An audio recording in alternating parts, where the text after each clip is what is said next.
What's up, guys? It's Cooper Webb, and you're listening to the MotoXpod.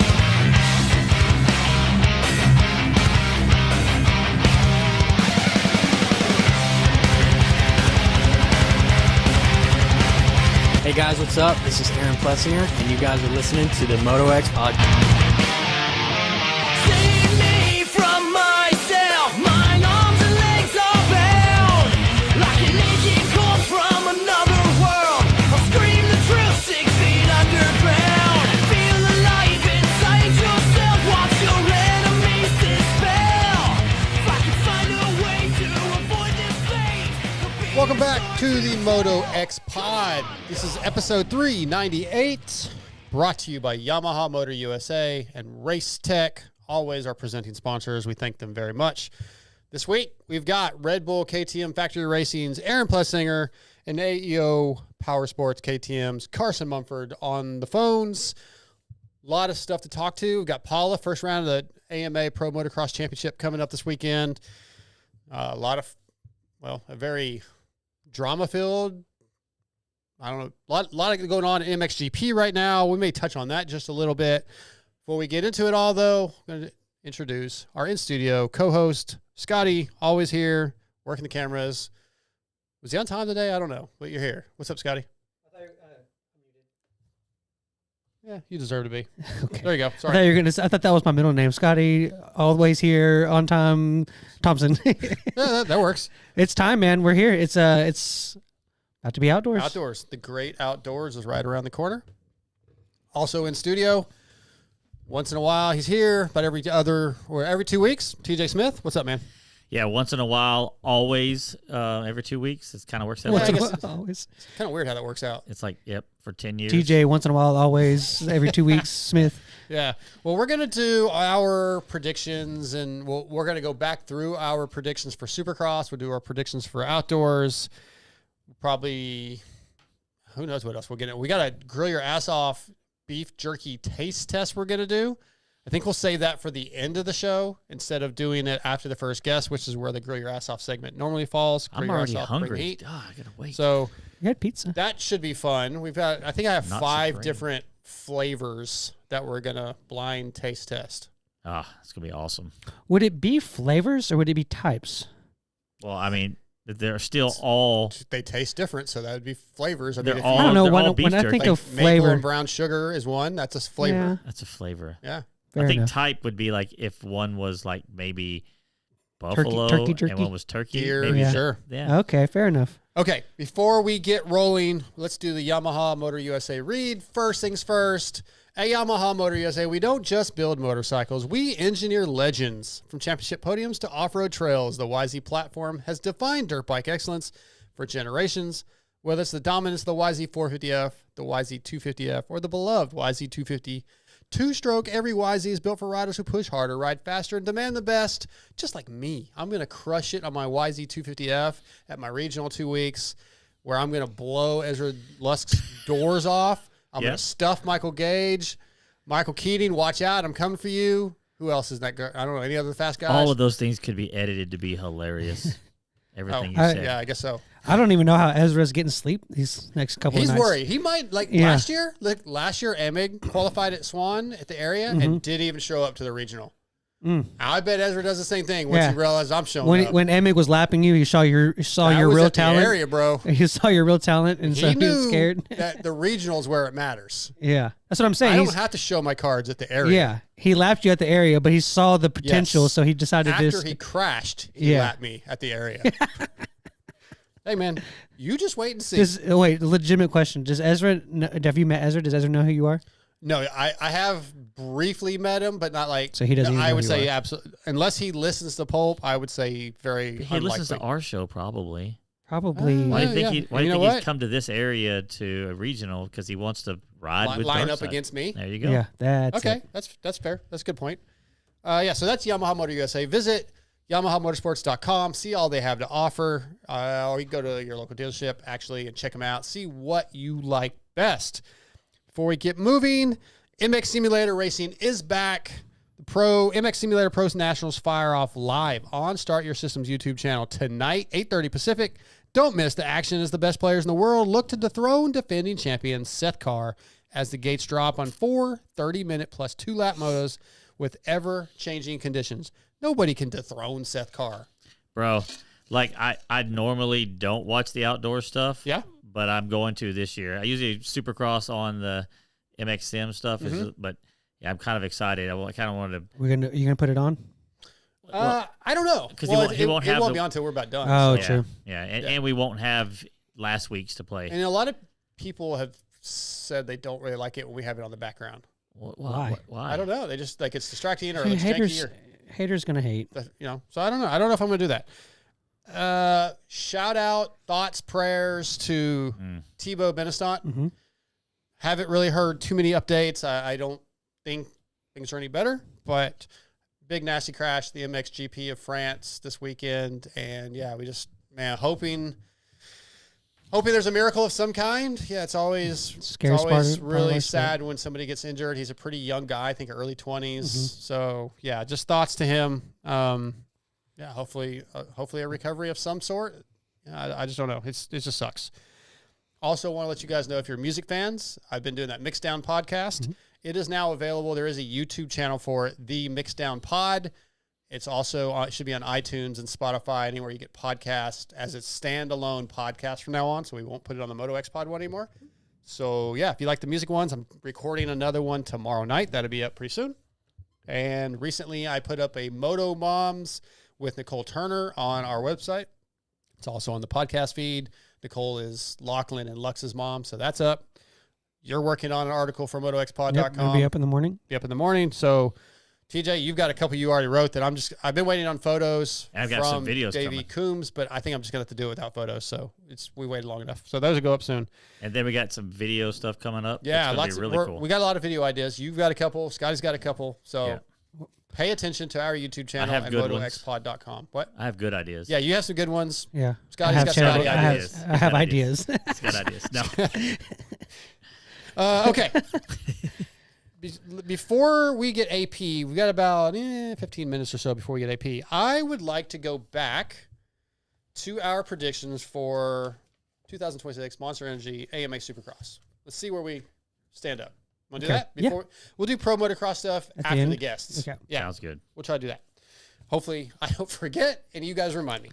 All right, the first prediction we had for Supercross was how many winners will we see? I said 5. And there was, You want me to list them? Yeah, we had 5. yeah. I said Chase Sexton, Cooper Webb, Eli Tomac, Hunter Lawrence, Ken Roxon. Well, good job. I am the greatest of all time. I'm guessing am that the one part greatest. because the rest of it didn't go that well. Yeah, there's definitely a couple here that I might skip. Yeah. TJ said 4 winners. He said Chase Sexton, Cooper Webb, and a question mark. So Yeah. he didn't know. Scotty, you said 7. And you included Justin Cooper and AP, Malcolm Stewart. Yeah, none of them got in there. No. And then Chase, who hasn't been here in like 6 years. Well, J Coop won a couple of Triple Crown mains. Half point? Okay, Cool. man. I'll give myself a half point. Chase said 6. He went my list. This is back, though. He said that before Jet was Oh, injured, yeah. and he added Ken Roxon, which I changed mine after Jet went out. So, Chase was kind of technically right. he was he was doing pretty close. Champion. I picked Chase Sexton. TJ picked Chase Sexton. Scotty picked Eli Tomac. Chase picked Jet Lawrence. Again, before he went out. Mhm. Right.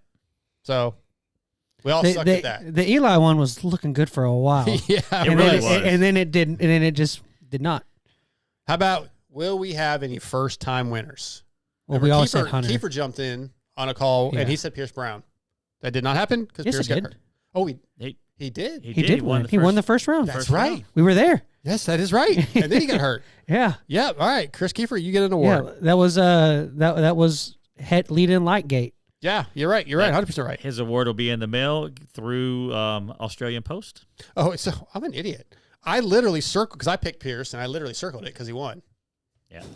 Yeah. Anyway, Pierce and Hunter I picked, and I picked Jalik. TJ picked Jalik. Scotty picked Ryder D and Hunter, and Chase picked Hunter and Ryder D. So, Ryder D got close. Yeah, we're not I terrible. didn't pick Prado in winning anything. You didn't put him on your list. Wow. Yeah. You did win the bet, though. Oh, When are we going to get Hudson on? Absolutely. I don't know. We'll get Hudson on here in a couple of weeks. Yeah. Yeah, we'll have to figure out when he's going to wear a tutu. We're going to his house. We're going to Loretta's. video it. That'd be our video for sure. Wait, did he still get to make it to Loretta's because of his injury? Or is he still working on it? Well, I don't think they had the youth regional yet. Yeah, have I they? don't think so. But he still made it through an area? Or Yeah, I believe Yeah, so. I think he has area Yeah. early, but Biggest surprise was a topic. I said Joey Savacci will get his best career finish. Previously, it was a 7th overall, not just an overall. Well, he finished. Yeah, you were 8th right. again. Good job. No, he finished 8th He got better. He had Or- like a top 5. overall in points. Oh. So I said he would get a 7th or better because his Yeah. previous best overall for points was. Well, you 8th. would have been right, and too, if he finished- hadn't missed the If he last 2 hadn't rounds. got hurt, he probably would have. But Yeah. doesn't what is it? Ifs If and some butts were candy and nuts. we'd all have a Merry Christmas. Yeah. Then I said Lux and I said Ryder D wins, gets a win. So that didn't happen in a top 5 overall, which he did do that. TJ, you said Evan Ferry podiums. See how serious he was taking it. He made Evan the was- news. He was the news story highlight for a while. Evan was like rolling at the arena crosses, and Yeah. I really thought he'd carry over. So Scotty, Chase Sexton, more wins than Jet, which he did. absolutely did. Hey, Good I was job, right. Chase. Good job, Scott. was that Chase or Scotty? Scotty. I Oh, said it was that. Scotty. Yeah, Okay. Scotty. And then he said Mookie wins again. Oh yeah. Well, if he hadn't if A1 hadn't gone Ifs down and the buts. way, I know. Chase what makes this fun, said though. Chase said if Marchbanks would get 2 top 5s and battle for podiums. Yeah. Well, Did he even get a top 5? Stop acting like an idiot. You're the I idiot. don't think so. Don't be an idiot. Did Changed we- my life. did we all hit Chase's weed pen before that show or something, or what? I mean, not we. Let's see if there's anything else we want to talk about. Disappointments. I said Justin Barcia's 10th in 2025. What? I don't know what that even means. Oh, no improvement. He wouldn't improve. Yeah. He was 10th last year. He wouldn't, and of course was he got injured. Yeah, that doesn't count. TJ Ducatis will struggle. Deegs doesn't win the title. Oh, You said TJ said that, Yeah. I did. bro. Why would you say that? We can hope. Scotty Cole Davies will have a slump and disappointed in AP, which we were disappointed he got hurt and had a bad year. Yeah, so I I was guess, the Davies one was not a good pick. yeah. But I was right about AP. Yeah, and Chase said Eli Tomac will struggle, which he did midseason. He did. Actually. Yeah, I mean, I guess that's technically right. So there you go. There you go. Those were our predictions. I still think I'm the greatest of all time, at that one prediction. just in general. In general? Yeah, in Okay. general, greatest of all time. Most What? needy. Can of all time. we debunk something quickly? Yeah. Can you enlighten our listeners on anything that you've heard or not heard of why Jet wouldn't possibly race this weekend? Because it's been brought up in our chat already. Quite a few times. Quit looking at Facebook motocross pages And AI generated. and certain other people on YouTube. I don't know. Yeah, he's everything I know. You would know if he Truman. wasn't racing, right? Not necessarily. No. I but- feel like you would know. But everything I hear, he's in. That he's What fine. did anything happen that could have? Dude, I don't look, man. I've had so many people send me that question. Cooksey said this. I don't know where he gets his info from. No idea. But you He's said right. if he's right, you're gonna right some of the gi- time. Give him credit. Nope. and- You asked if I would give him credit if he was right. And I said no. Yeah, I haven't heard anything, man. So I mean, I haven't heard anything like that. I've heard he's fine and he's ripping and Yeah. ready to go. So Yeah. I think everything's fine. What are you most excited for at Paula? We'll do our predictions a little bit. Like, what, TJ, is the thing you're most excited to see? Just for obviously, Paula for this. Jet coming back, Deegan to the 450s.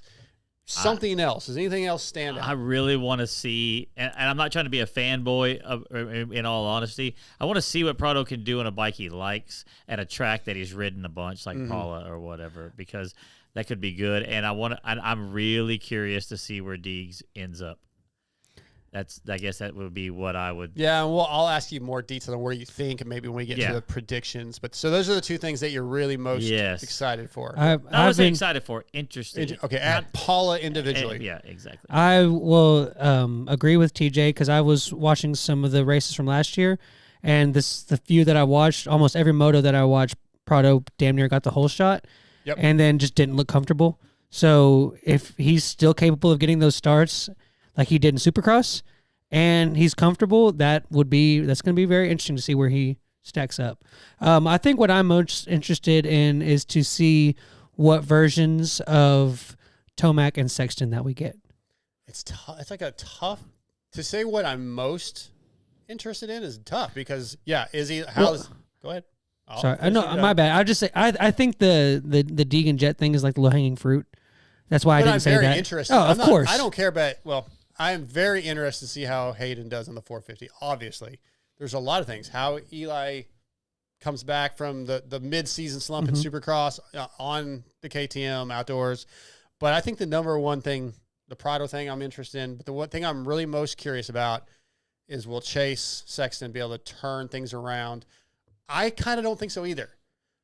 I think he's one of those incredible talents, but he seems to be on a bike he's not loving and hasn't done very well outdoors. But can he turn around anyway? That's can pure talent turn? We always say put the best guy on the worst bike; they could still win. Well, let's see if he can. Well, two things here. That's going to be one of my prediction deals. Is that he's going to basically have the same type of year he did at Supercross. He'll probably come out guns a-blazing, maybe win a moto, maybe be up there, and then just struggle the rest of the year.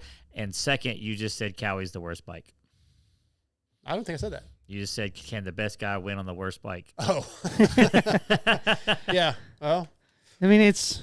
I don't think I meant it quite like that, but on a bike that, it's a bike that hasn't done well outdoors that a lot of people have complained about. He hasn't seemed happy with. Look, it's all right. Well, let's see if the talent can overcome an issue with the bike where you're not at your best. All I have to say is that Yamaha Motor USA, we don't just build motorcycles; we engineer legends. There you go. So you're saying he should? He should ride Yamaha? I just thought it was good timing to say that. Yeah, I mean, obviously, Yamaha being our presenting sponsor, we all know that it's the best. And that's why I'm going to crush Ezra Lusk. I hope he's not on a Yamaha because then I'm screwed. If that happens, I'm screwed. All right, I think our first guest of the night's on tonight, and he's going to be brought to you by Racetech, which for over 40 years, Racetech has been supplying the motorcycle industry with high-quality suspension components made right here in the USA. From modern to vintage, Racetech is your go-to source for suspension performance. So visit racetech.com, find your local service center, get them to redo your suspension. May you have to, upgrade your forks, if you put some weight on, like TJ over here. Who knows? But tonight, Racetech brings us from the Red Bull KTM Factory Racing Team, our guy, Aaron Plessinger. What's up, AP? What is going on, boys? Man, we are getting ready for a knockdown, drag out. That's not the right word. Loretta's qualifier? Yeah, that too. Battle coming at Paula. Then my Loretta's qualifier of the weekend. Now we're ready for some outdoors. Dude, I'm so ready. I'm so excited. It's been a kind of a short stint to get ready for this thing. I've only been on the bike for about a month, but hey, dude, I'm ready to get back behind the gate, and I'm excited. I'm probably more excited than you guys are. Well, I mean, it's okay. Actually, it sounds like it. You don't usually hear the riders with that much enthusiasm about for outdoors. Yeah. That's my favorite. What can I say? Yeah. How's the hip, man? Is it full 100% recovery? No issues? Yeah. I mean, I think, there's some times when I've dabbed it in a corner. Okay. But it has gotten better. Like 2 weeks ago, if I'd have dabbed it in a corner, I'd have, maybe pulled off the track and took a second. But now she's ready to rumble. I dabbed it today, no pain, and I'm telling you, I'm feeling good. Yeah. Well, I did obviously want to get into some outdoors talk, but going back through the Supercross season, man, this season had to be incredibly taxing. So how do you deal with stuff like that? This sport is very mental. How do you deal with when you just are at a low to bring yourself up and not let yourself stay that way? Dude, it's honestly, it's super tough. And I mean, I'm not going to lie. Around like February, I got a car racing simulator and, pretty much after Birmingham, that's what I did to kind of keep my spirits up. Okay. But no, it is tough. And I was in a funk for a little bit, but you honestly, like I can't let myself get into a funk for too long, because it'll just continue on and continue on. And luckily I have some friends that are pretty hard on me, so they won't let me stay down for that long. They'll really give it to me. So no, I kind of leave everything in the past. You know, this year was very, very taxing, and a lot of stuff like that was out of my control happened, and you kind of got to look at it and be like, hey man, it happens. Yeah. You know, it happens, and it continued to happen. So, you know, if I was running in the back and nothing was happening, I think I'd be a lot more like mad at myself, instead of, you know, running top 10 and doing all that. But, but yeah, I mean, a lot of stuff that happened that was so far out of my control, and it just is what it is. It's a part of the sport, and you got to kind of embrace that. And it sucks at times. And, you know, a lot of people have said this before, but you got to embrace the suck.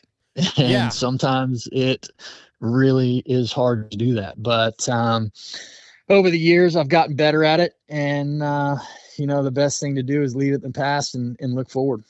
Yeah. I think when you look at life as a whole, right, there are times you just go, I don't know if I can get through this, whether it's a illness, a family member passing away, you know, love going wrong, whatever, like you're brokenhearted. Just, you have these times in life where you're like, it can't get any worse than this, but it always does. It gets better. I mean, it always gets better. It always gets better. And you go, oh yeah, that wasn't so bad. You learn from it, hopefully. So yeah, I think if you could look at it and almost as find a positive in it, and we're like, okay, that was really bad, but look, here I am. I'm healthy and ready to go.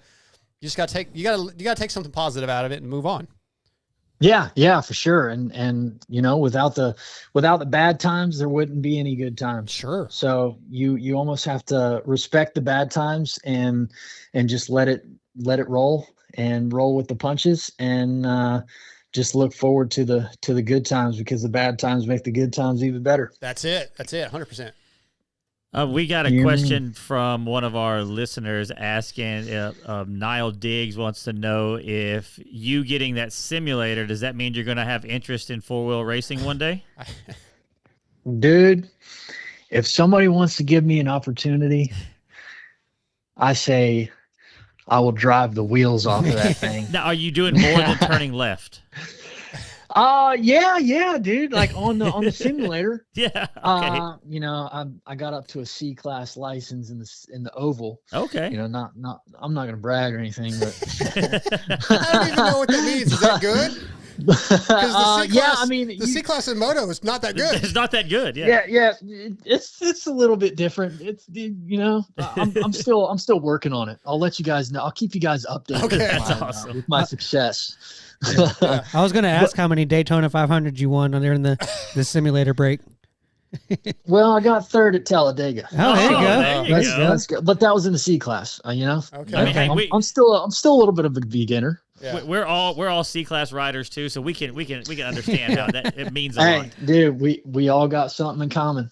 We all got something in common. The closest thing I have to that is I used to play like NASCAR 06 on those NASCAR games were fun. But I would turn like the rules off or whatever and turn it off where your tires never wore out and just destroy everybody.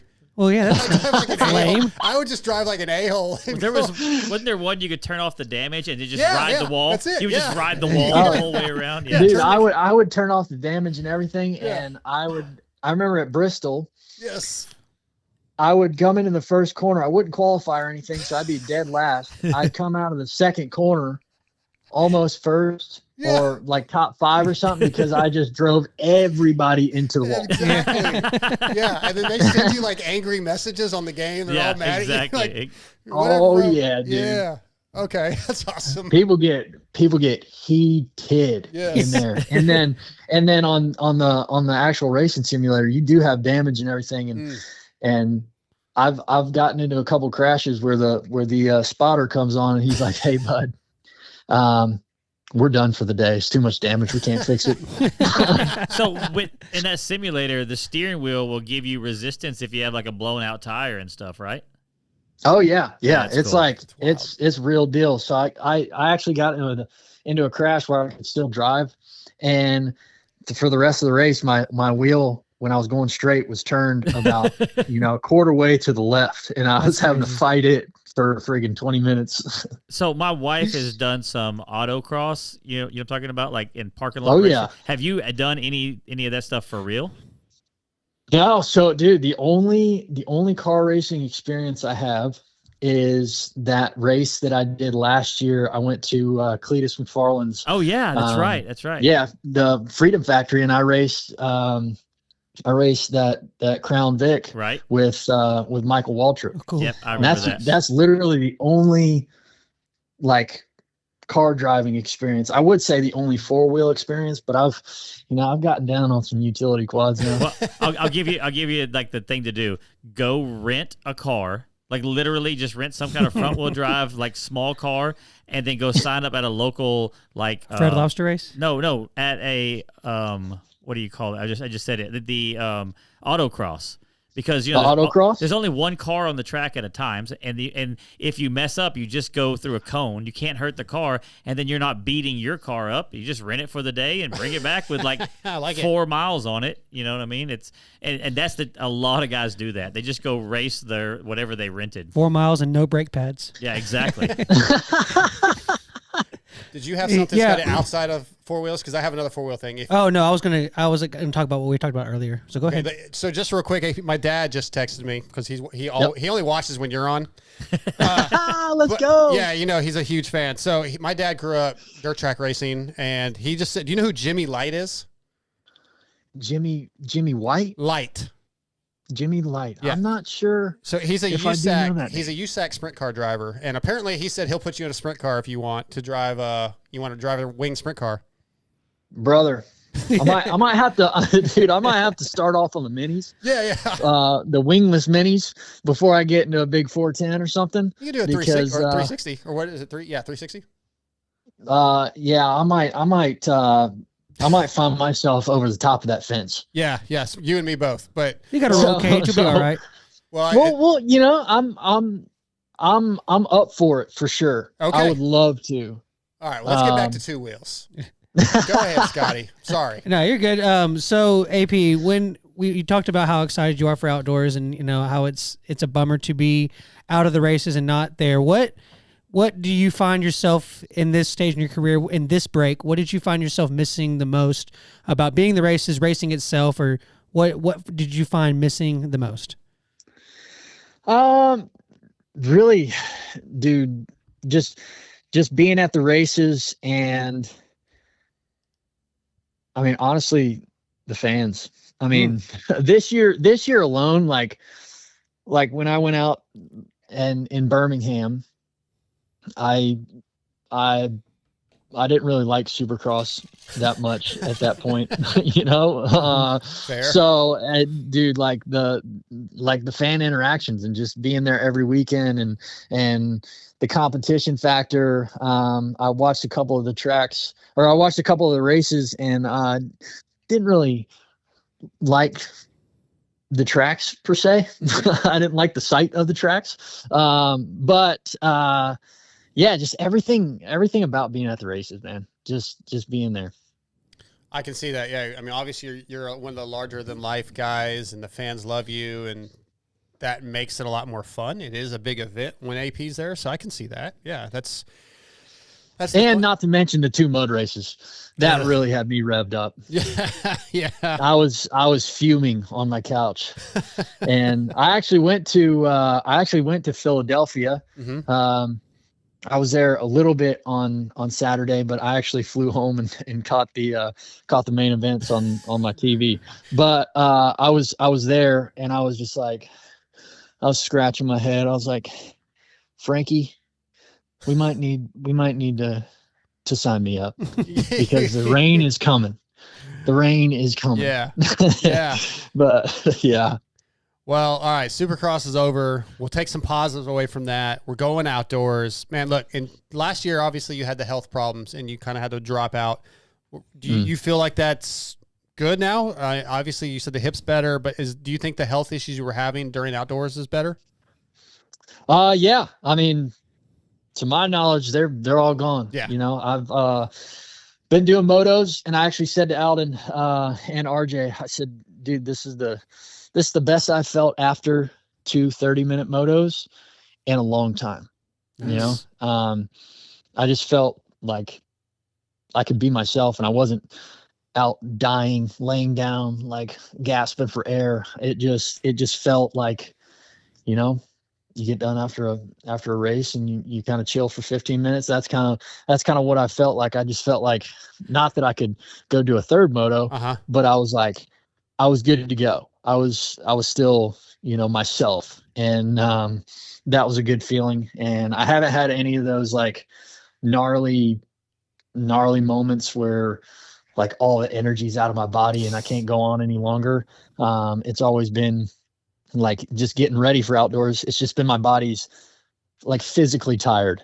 It's not like I'm dying, really. Yeah. Not like it's a medical issue. It's just you're experiencing what you should be experiencing. Yeah. Which feels awesome. Yeah. Given last year. Yeah. And I think even again, going back to the mental side, that's a mental strength to feel it, to even if it's not completely true, but you think it's true. That's, you know, 100% improvement. You're going to go out there and be like, yeah, I'm good to go. Yeah. And the mind can work in wondrous ways, my friend. It'll be on my side for sure. At least the first 2 rounds. Why are we saying just the first 2 rounds? The whole season, man. All 11. Well, yeah. After the first 2 rounds, I'll be in race shape and I'll be ready to freaking duke it out. You know, I'll be coming in with my dukes up, but these first 2 rounds, you know, get out there, get good starts, run with the boys, and you know, hopefully secure one of these W's. I like it. We need one of those in outdoors. At least at Hangtown. Come on, at least at Hangtown. I need to secure redemption? It, dude. Hangtown owes you one. Yeah. I mean, damn Chase Sexton did you dirty. Honestly, it owes me 2. Chase and freaking Eli. Right. Dude. Yeah. Do you feel like you're being overlooked a little bit when all the hype's around the Jets, the Haydens, who hasn't even raced a 450 outdoor, you know, in Prado, et cetera, do you feel like the media, the fans are sleeping on you a little bit? I mean, kinda, but to me now it's pretty normal. You know, the like, how do I say this? The only time I've really felt like I was getting hyped up a bunch is when I came out flying in, what was it, 24? Yeah. And I got the red plate and they were like, oh, dude, this dude's real deal. And then, but no, it's kind of been a trend, with the media, but it don't bother me none. I'm good with being the underdog and coming in and waking people up. I hope to see it, man. I am so excited for this season to start. I know. It was nice having 1 weekend off, but 2 weekends sucked for me. Yeah. And I'm ready to go racing. Ants in the pants. Yeah. Did you have another one? Oh yeah. So being the class being that stacked going into this year, what are you looking to find your edge on? Like, where do you kind of see the real battles being? Is it going to be for the wins with everybody, or do you think that it's going to be more like getting through 3rd to 7th? Because like it kind of could be, you could get a whole shot, take off. Hunter, Jet, Eli, anybody could get a whole shot and take off. I feel like the real race is going to be in that 3 to 7 range, and who can work their way through that. How have kind of you prepared for those scenarios? Yeah. I mean, that's totally true. Like, you know, last year at Hangtown, I got the start, and then it was like a knockdown, drag out battle from 2nd to like freaking 7th, I feel like. And then Eli kind of just turned on the afterburners and came and caught me. But yeah, I mean, I think it'll be similar, obviously, with, you know, so many people that I mean, at least one of us is going to get a really good start. Somebody's going to jump out there and take off. Mm-hmm. But it's going to be up to the rest of us to kind of gauge that and really not let them take off too much, but also not get passed from behind. and yeah, I think, I mean, it's going to be crazy for sure until, probably about the third or fourth round when everybody starts to find their groove and find where they're really at. And hopefully your boy is at the top of the, at the top of the leaderboard. But either way, I think this first round is going to be chaos. Yes. And a lot of people are going to get maybe caught up in some things. So I hope I'm not one of those. I hope I'm just, in front of that. Yeah. It's one of those things you got to I think the first round or two, you got to survive. Yeah. Yeah. And in past years, I've been pretty good at that, top fives and then move on. But I really like to freaking end up on the podium this weekend or even win a thing.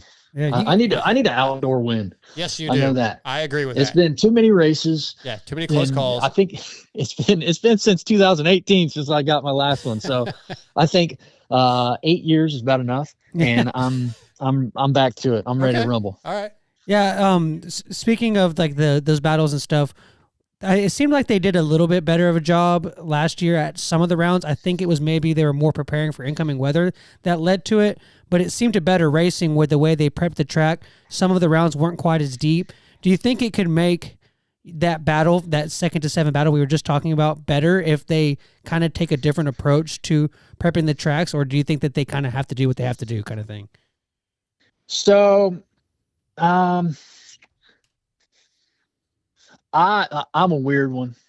I mean, I wish they'd rip every round as deep as they can and let it get freaking slot car ruts, because I like really, really technical, rough, rutted situations. But I do agree with you on a fan's side. It like not ripping it as deep and letting it kind of naturally get rough. It's better for TV, I would say. Yeah. But you are going to have those rounds where, like Spring Creek or Redbud, it's going to get gnarly, nasty, deep ruts. So I think if we have a little bit of both worlds in there, I think it'll be really good racing. It's almost like you have big, long legs that can get through ruts easy. I'm just from a short It's guy. almost like that, you know. I'm sitting here and looking, and they might have gotten longer over this little break. That little hip injury kind of with a hip extension might have sparked something in the growth flakes. Aaron Plessinger tonight, brought to you by Racetech. Don't forget, go to racetech.com, find your local service center. They can get you hooked up. They even have engine and parts, so check them out. What'd you have, TJ? Sorry. Well, you were talking about earlier about getting ready for the season and all that stuff. Coming back from injury, and you've been at Baker's factory. How is that different now? Like, and like, what have you learned different from being around like the Baker's factory from when you were younger and newer into the pro career, coming back from injuries?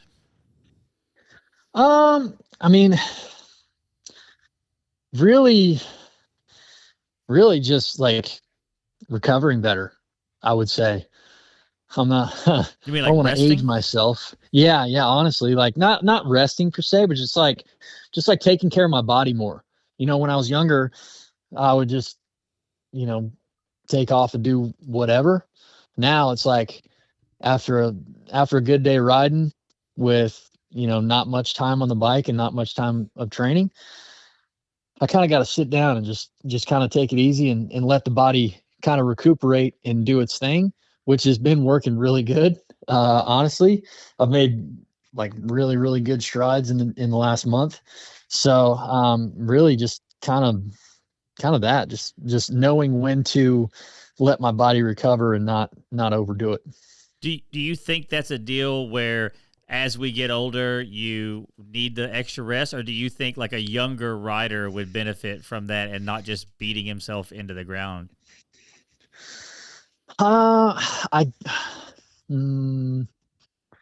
It's hard to say.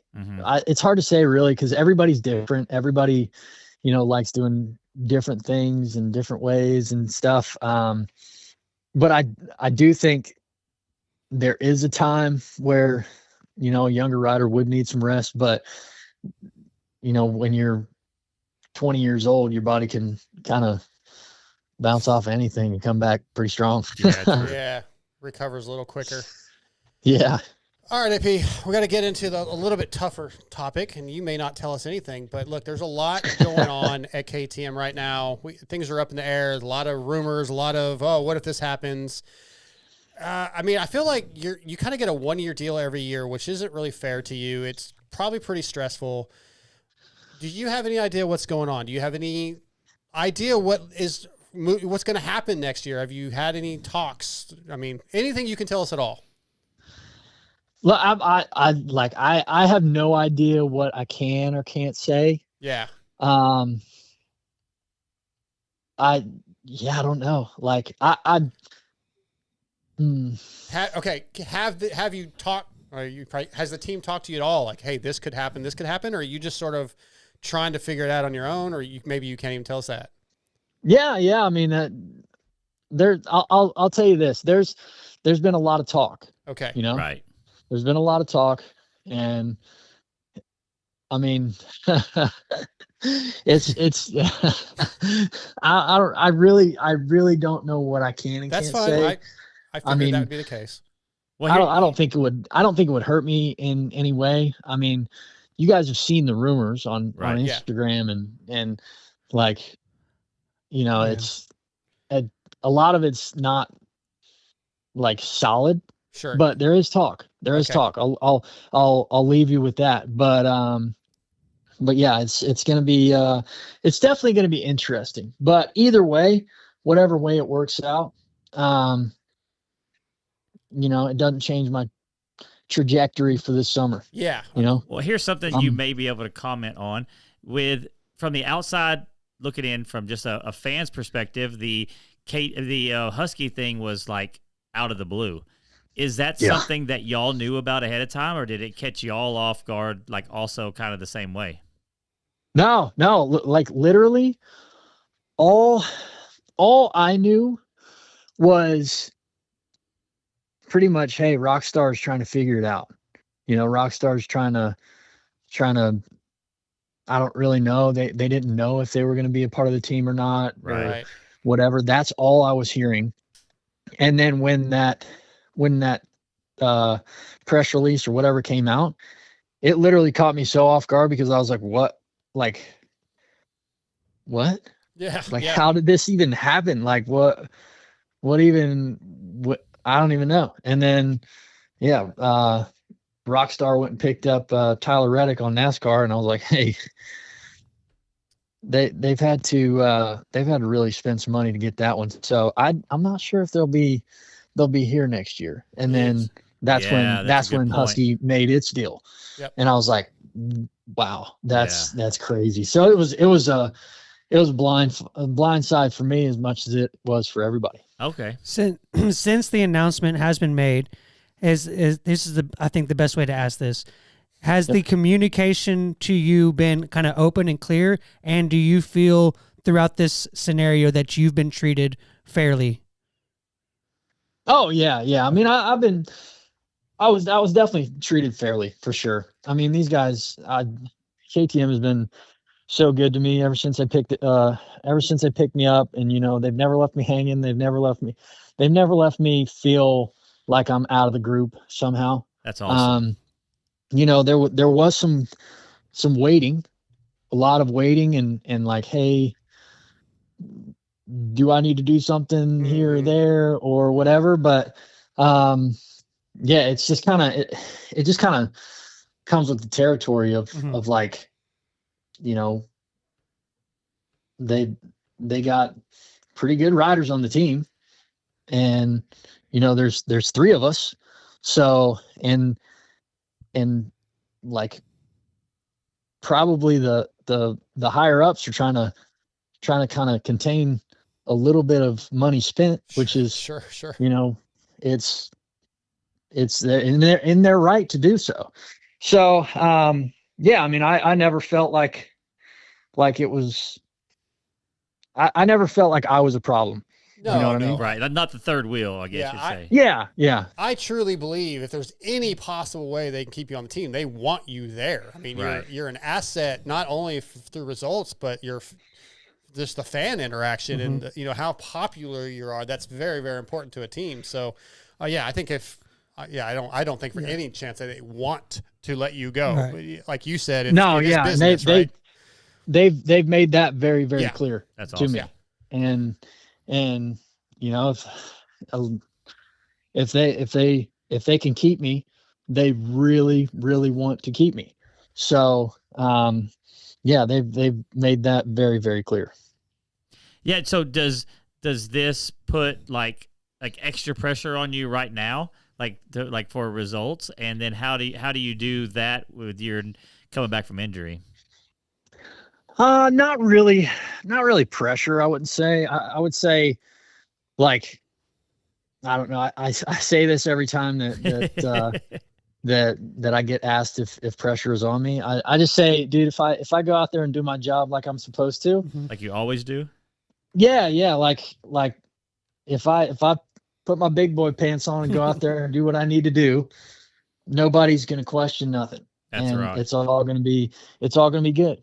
So that's kind of how I look at it. If I go out there and do my job, it'll be good either way, 100%. Yeah. And I think the Red Bull connection, if something happens at KTM and it doesn't work out, I feel like there's some other places. Like I don't think Red Bull. I know Red Bull wants to keep you, so I can see that another Red Bull back team. I would like to see him, because of the personality, to do more of the Cletus McFarlane stuff. Go to Red Bull Rampage and just send it. I mean, they're not all doing these that things. anymore. He doesn't want to go. Nobody wants to do Rampage. The people that are doing Rampage I'm pretty don't want to do sure- Rampage. What about the Red Bull downhill carts? Like just that kind of yeah. stuff. Like, Dude, the ones that you would build be yourself? cool. just be a Red Bull athlete and go do all their events. I'm telling you, What's- that would be the dream. What's the one, the gluten tug, or the one where they try to fly the Oh yeah, they Oh, took the planes? gluten tug? What is it called? There's a I word don't know, like man. that. We're Okay. Yeah, I know. yeah. Sorry, We'll talk rambling. forever. I know what you mean. Thank you. There's a lot of AP cool things gets that it. Red Bull does for sure. Yeah. Let's do two Yeah. quick listener questions and I'll let you go, AP. All right. All right, this is from 81 Humphreys on Instagram. AP, what is it like for you balancing racing and being a dad? You're the people's champ. Dude, I tell you what, it is amazing.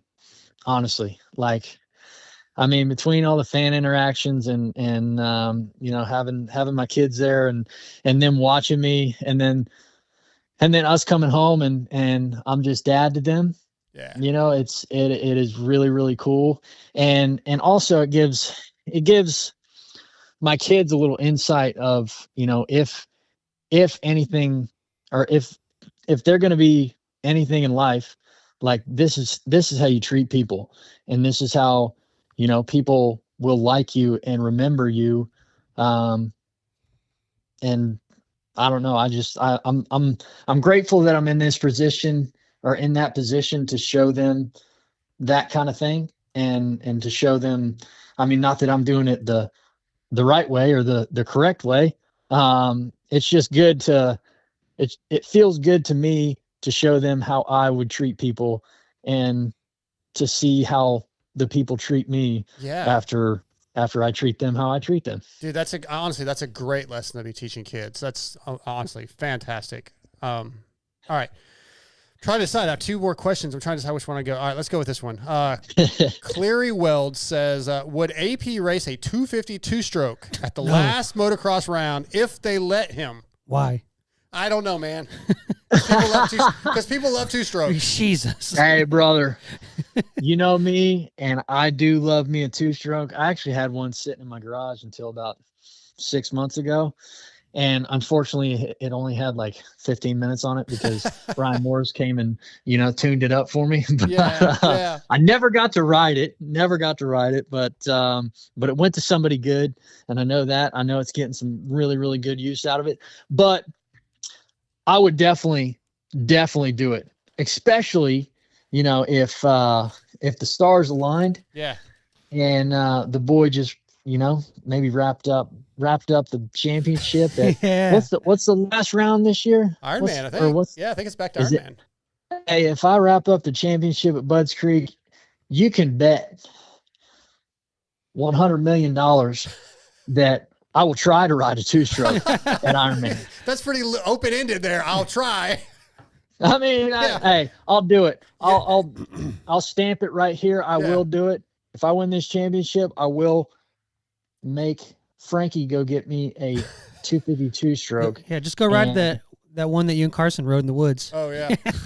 Hey, brother. Hey, I'm not sure that I'd make it out of practice on that one.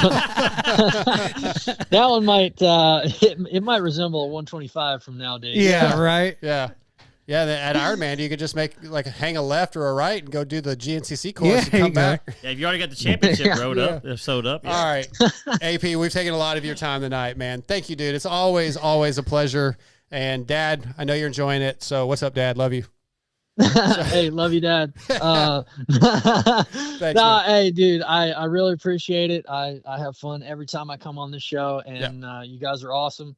Hey, keep doing you guys, and who's all going to be there this weekend? Who am I going to see? None of us, dude. Yeah, I don't know. We're on a budget. I don't know if I'm doing any nationals, honestly, AP. I'm doing a Loretta's qualifier, and I'm hopefully doing Loretta's, and hey, respect. Respect on that. That's the only pass I'm going to give you, though. Okay. I appreciate it. They don't bring any nationals close to us, AP. Yeah. I do want to do Washougal because I've never been, and I know it's just beautiful. I really want to do It Washougal, is pretty cool. But I think it's the weekend after. No, I don't know. I think it's the weekend before Loretta's. Yeah. So I'll give you a pass on that one too. See, you're going to be getting ready for Loretta's. You're going to be deep into 20-minute motos. Yeah. I got to go battle Ezra Lusk in the 50 class somehow. Hey, dude. Yeah, if you need any pointers, battles. If you need any pointers, give me a call. What I need is somebody to come ride the bike for me. And that too. If you grow your hair out again, it's nobody could tell a difference. I would just have to, after the moto, maybe dip into the Porta John and you hop out of the other one. And we're good. We're good. Just tuck the hair, man. Just tuck the hair and we'll make it happen. All right, I'm good. I had to do it. Yeah, I had to do it at MXON, so I'm no stranger to that. AP, it's always a pleasure, man. Thank you so much. All right, thank you guys. Have a good night, All right, brothers. see you, buddy. Give him hell, dude. See ya. Aaron Plessinger, brought to you tonight by Race Tech, one of the best guests we have. So much fun. That was good stuff. We're going to go right into Carson. Let me get him on the line. I enjoy talking with him about non-moto stuff. Yeah. I could literally do the whole interview and never talk to him. About motocross at all? Actually, even Carson's the same way. Yeah. Anything, Yeah. Well, our next guest is on the phone, and he's going to be brought to you tonight by Guts Racing. Grip, control, confidence. Elevate your ride with Guts Racing seat covers. Trusted by top pros and everyday riders alike. Designed for maximum traction and durability. Visit gutsracing.com. Tonight, Guts Racing brings us from the AEO Power Sports KTM team, our guy, Carson Mumford. What's up, Mumphy? Not too much. What's going on, guys? Not much, dude. Just got off the phone with AP. Now another KTM-backed rider. No pressure. It was a great interview. Yeah. Let's see if you can follow up AP's excitement for outdoors. I doubt it, dude. I doubt it. That guy's always great to talk to. Like, where are we on a scale of 1 to 10 for nationals at Paula this weekend? Where are we at the next weekend? Dude, I'm 11 out of 10. I haven't raced outdoors in so long. I'm actually pretty pumped. You just raced outdoors like 2 weeks ago, man. Yeah, winning. Yeah, you're right. You're right. That doesn't count, though. It's appetizer. Dude, I like that you're excited, though. No, listen, we'll do the same thing we did with AP. We'll touch on Supercross for just a second. You came into Supercross, and you were hyped. You're expecting big things, and unfortunately, just like AP, things didn't go to plan, and that does happen. But now, mentally, we got to turn that around. So what have you been working on to do that? Yeah, a lot of things. It's tough because when things aren't going your way, the Supercross season just feels like it never ends and it never gives you a chance to breathe and regroup. It's just constantly like, well, hope you have a few days to get ready for the next race. I'm sure that's kind of a lot of what AP was struggling with too. Just there's not a lot of time to change if things are going wrong. But I've been just enjoying kind of getting ready for outdoors. And for some reason, I've been riding like really, really good outdoors. And I think it has to do with just how stoked I am with the bike. You know, I'm really enjoying riding this thing, and it makes a lot of power on the outdoor track. So it's been good, and it seems like I've just been clicking and getting better each week. So I am definitely excited to race. Obviously, like you said, a little bit of an appetizer at Glen Helen. And even going into that, I didn't really have a lot of time on the bike, but I was getting better and better each day I rode leading up into that. And I've definitely been finding a lot more speed since then. So I'm getting pretty excited. What is it about that bike you like most? What does it do that makes you really happy? Well, I have it set up really, really good. Factory Connection and me go way back, obviously, to the Geico days. So anytime I kind of am working with them, I definitely feel a pretty big level of comfort.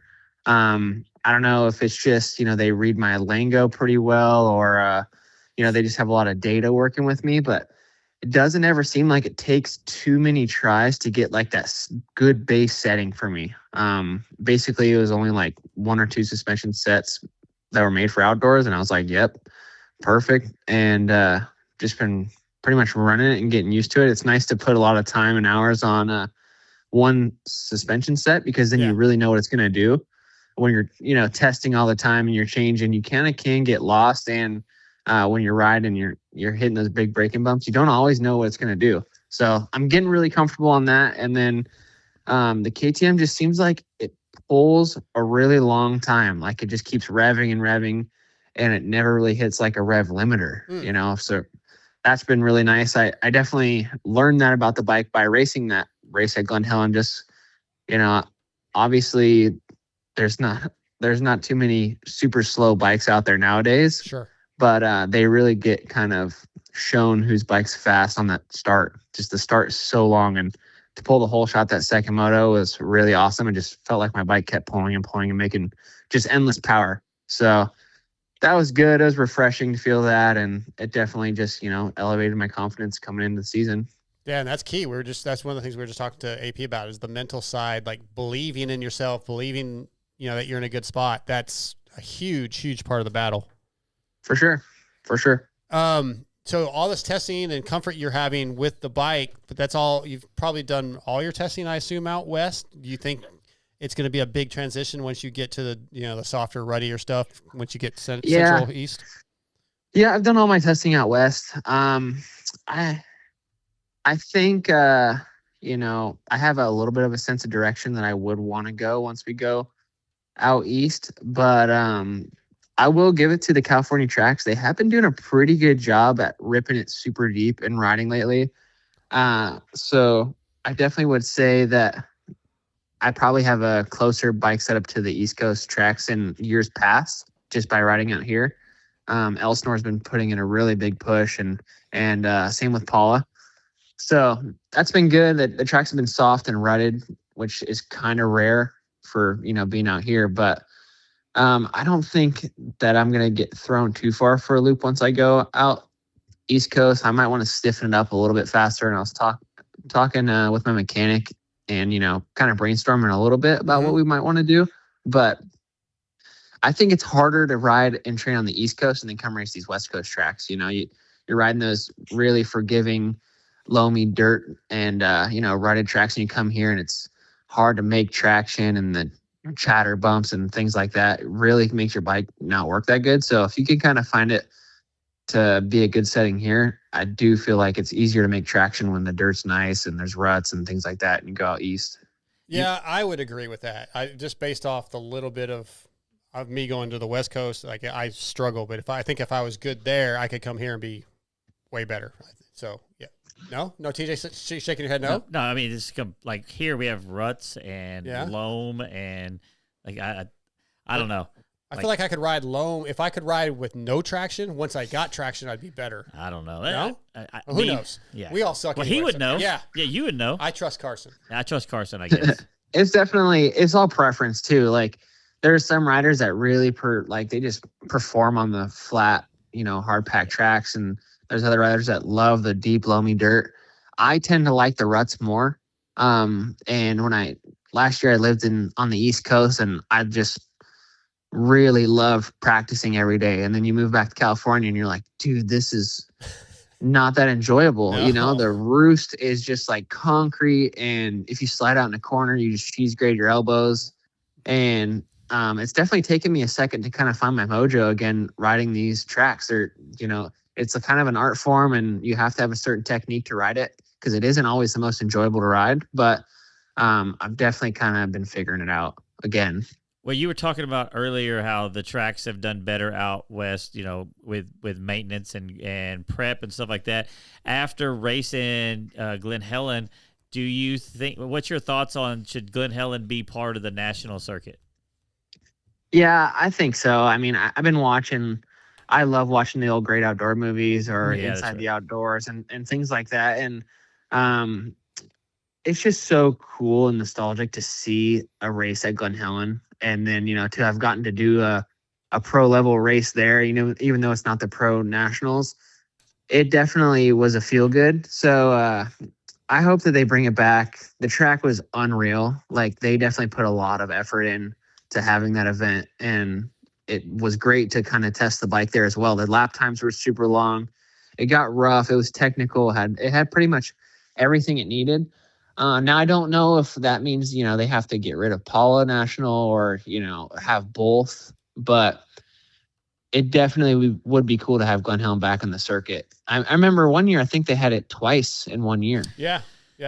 They have done that. And I agree. I think Glen Helen over Paula for sure. Yeah, for sure. Because especially just the elevation. If nothing else, it's that elevation change. Seriously, it's definitely the only track in California that we have that is like that. You know, it definitely, a lot of the other tracks kind of give you that parking lot track feel where it has the man-made berms and the tracks blow out super easy. Where Glen Helen, it seems like they use the natural terrain to, you know, their benefit. So it definitely builds more that, you know, natural rough style motocross track. So I hope it comes back. I think everyone's been saying that for quite a few years now. So we'll see. Well, you know, besides the track, the other part of racing is the competition. And I feel that this year, obviously the 250 class is known for being a little more intense. You guys are a little younger, a little more tenacity that you guys have. But this is kind of the first year coming into the first round where we don't really have a clear favorite for the title. It's a lot of up to grabs kind of thing. How do you anticipate the early opening laps? Just like, you know, you might find yourself in a battle for 15th all the way through the moto. Like, anybody could. Yeah. There's a lot of guys that could. How do you anticipate and prepare for that this season where everybody's up for grabs? Yeah, I mean, I think it's maybe there's no clear favorite yet. You know, the season hasn't started, but the 250 class outdoors is something that like just doesn't get enough respect. Mm-hmm. There's been so many years that like I've been, you know, having motos where I'm battling clear inside the top 10, you know, around that 7-8 mark. And then, you know, a next moto, I'm battling for 15th or 16th, but I'm with the same guy that I was battling with for 6th, you know, or like there's been times that, you know, to use Levi Kitchen as an example, I straight up would battle with him and I beat him in a moto, and the next moto he wins by 30 seconds. And it's not really that he rode that much better. It's just kind of, he had better track position. He put together a better moto. Where like the 450 class, there's definitely a clear top 10 group, you know. The 250 class, especially with, you know, maybe not a single standout favorite coming into the season, it's really like a lot of the guys are close in speed, maybe because, you know, you can only go so fast on a 250F, but yeah, it's the depth is insane. You know, you're basically battling factory riders all the way to the top 20 or even sometimes 25th, which is just crazy. Obviously there's always around 10 factory riders on East Divisional Coast and Supercross, so obviously you add that all up and there's a lot of factory good guys, so there's going to be a lot of good racing pretty much clear through the field. I was gonna say that it is interesting because it's like, you know, used to 1 + 1 = 2, you go fast, you win. Like that's kind of how it always works as a motocross guy. But the way you described it was you can be riding as fast as you possibly can, or maybe even faster than you were with a better result when it comes down to craft and stuff. That's going to be so cool to see how that plays out this year. Yeah, definitely. There's going to be there always is a lot of fast young kids, and I kind of think, there's going to be straight up motos that they just beat me. You know what I mean? But then there's going to be motos that I could probably use my experience to a little bit of my advantage, and I'm going to have to lean on that, Yeah. There's just so many fast riders right now that it's going to be a very interesting first few rounds to kind of establish that pecking order. Yeah. Can you use that, the fact that it is a little bit inconsistent as a positive where, yeah, maybe you don't get a great start or you are running 10th. You're like, yeah, but it's okay. Like, really, I just need to be consistent right now. For sure. It's definitely something that you can't be too hard on yourself over, right? Like, there's going to be days. I mean, there's been days every outdoor season that I'm like, man, I rode as good or maybe even better than the weekend before, and I finished a position worse. So obviously I'm looking for some days this year where hopefully it comes not easy, but things just go right, or, you get 2 good starts, you put 2 really good motos together and you're like, all right, cool, things click today. But there's sometimes that, man, like, you're like, things are clicking and I just didn't really get the result I was looking for. And it's just so deep, there's, if you get a bad start in that class, it's really hard to pass and, make up that time on those leaders. Cause if you think about it, if, you get a 10th place start and you kind of cross the finish line single file, the first lap, you already are pretty much 10 seconds down, right. So it's like, it's pretty crazy, how much the start matters. And right now my start's been really good. So good. I am excited to kind of see how that goes. So we'll see. Carson Mumford tonight, brought to you by Guts Racing. Carson on Pulp the other last Monday, I believe it was, or this Monday. Was it this Monday? No, last Monday. Jeez. Oh, yeah, Monday was a holiday. So anyway, last Monday, you talked about there being some times where you almost considered walking away and quitting because it was a struggle, right? The mental struggle, all that. Talk about that, like how you overcome that. And yeah, this sport is just brutal, man. So yeah, you can get in some dark places, but you got to climb your way out. How did you manage to do that? Yeah, I think it's an ongoing thing, right? I don't think that anyone ever finally just goes like, oh, it's easy, right? There's always adversity. There's always going to be struggle. It definitely is what makes our sport so good and so bad, right? Like, there's always things you can work on. But yeah, I mean, obviously, I think a little bit, some of it is just age. You get older, you get a little bit wiser, you learn from your mistakes. You can kind of process things a little bit better. But I think I was just really, really hard on myself. I had a really nice amateur career and a nice ride going pro. And when things don't go as good, it just feels like a complete failure, right?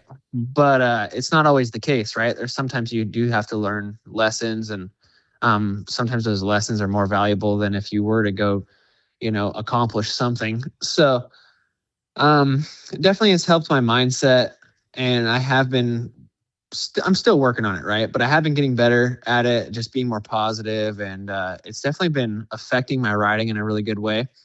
But, this sport's gnarly. Everyone's struggling. It's pretty hard to have perfect days, and but yeah, I mean, things right now are going good for me. Good. So it's easy to kind of be positive. It's one of those things. It's always like, you're never tired when you're winning, right? So I've been riding really good at the tracks. Things have been clicking. So it's just like, man, the bike's amazing. Oh, that moto was amazing. You know what I mean? So it's tough, because if I were to go back in time and try and tell my younger self, hey, just be more positive, you're like, how could I be positive? Look at my situation. This sucks. And I would be right. Like, sometimes it just is what it is, and you kind of have to work through it. But,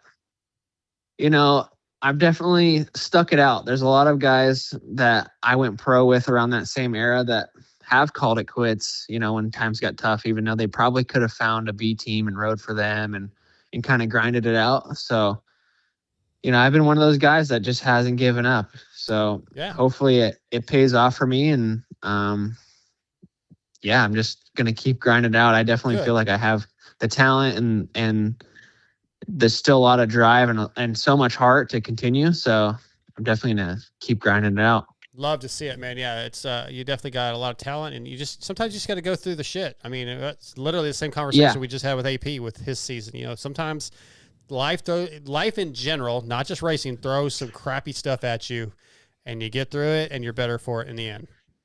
Yeah, and our sport really kind of advertises those young kids that win right away, right? Yes. Like they really the media caters to the Jets and the Haydens and those superstars, right? The Cole Davies, but that's really far. There's just it's kind of far fetched. That's the dream, right? Not everyone. There can only be one winner at a time, so not everyone can live that dream.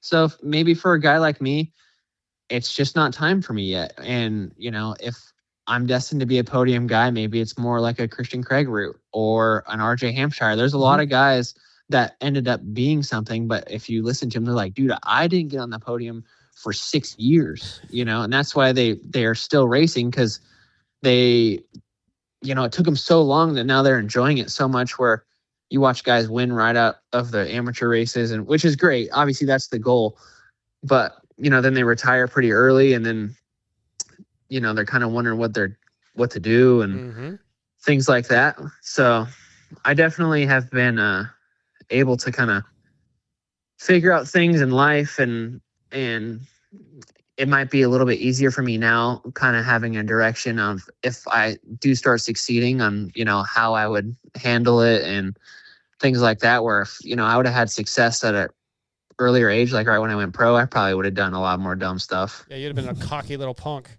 Yeah, exactly. And obviously there's a reason for everything. Yep. And I've definitely gotten humbler and, just a better grasp on life in general. Good. But I definitely say the biggest thing for me is I was just so hard on myself, man. Like basically I could have a career best day. Like I had an 8th overall my second year pro on Chaparral Honda. I went 8-8, and the second moto, Hunter Lawrence was catching me, and I just kind of held him off. And I remember not even being that stoked. Like, I got 8th. You know what I mean? Like, because I just was so like brought up of like, you have to win. You have to win. Anything other than that was kind of a joke to me. But now I'm like, shoot, an awesome race for me. I'd be stoked to go 8th at Paula. You know what I mean? So it's of course kind of just changing my perspective a little bit, and showing a little bit more gratitude to the accomplishments that I have done in the sport, and hopefully that keeps helping me get better. Yeah, you're still here too. So like that's a positive for a lot of guys that hadn't even had a chance to stay in their career this far, for sure. All right, Carson, sure. I've got 2 things for you. The first one was Tuna Express in our YouTube chat. They said that they stamped you to win Paula. Nice. They said that your starts were amazing. And then they also said that your mind cannot think a positive thought and a negative thought at the same time. If you think negative, change the channel. I don't know if you know. I like that. I don't know if you know who Tuna Express is, but apparently they're a big fan, because I've never seen them before, and they're there for you. So, well, that's rad. And that's actually that's a good line. I like that. I definitely am gonna try and apply that to my, my daily life. There you go. Can't think 2 thoughts at once. That's good. Yeah, that's a good one. So then the second thing I got for you is I was scrolling through your Instagram, and I saw that you're giving away a sweet looking 125. Tell us. What? Oh, did I steal it from you? Yeah, that was the whole reason we're doing this. It's fine. Cool, man. I'm just trying to do my research over here. Yeah, no, I basically been doing bike builds and stuff. I've been doing them since I was probably 18 or 19. I would just build a replica of the bike that I was racing that year.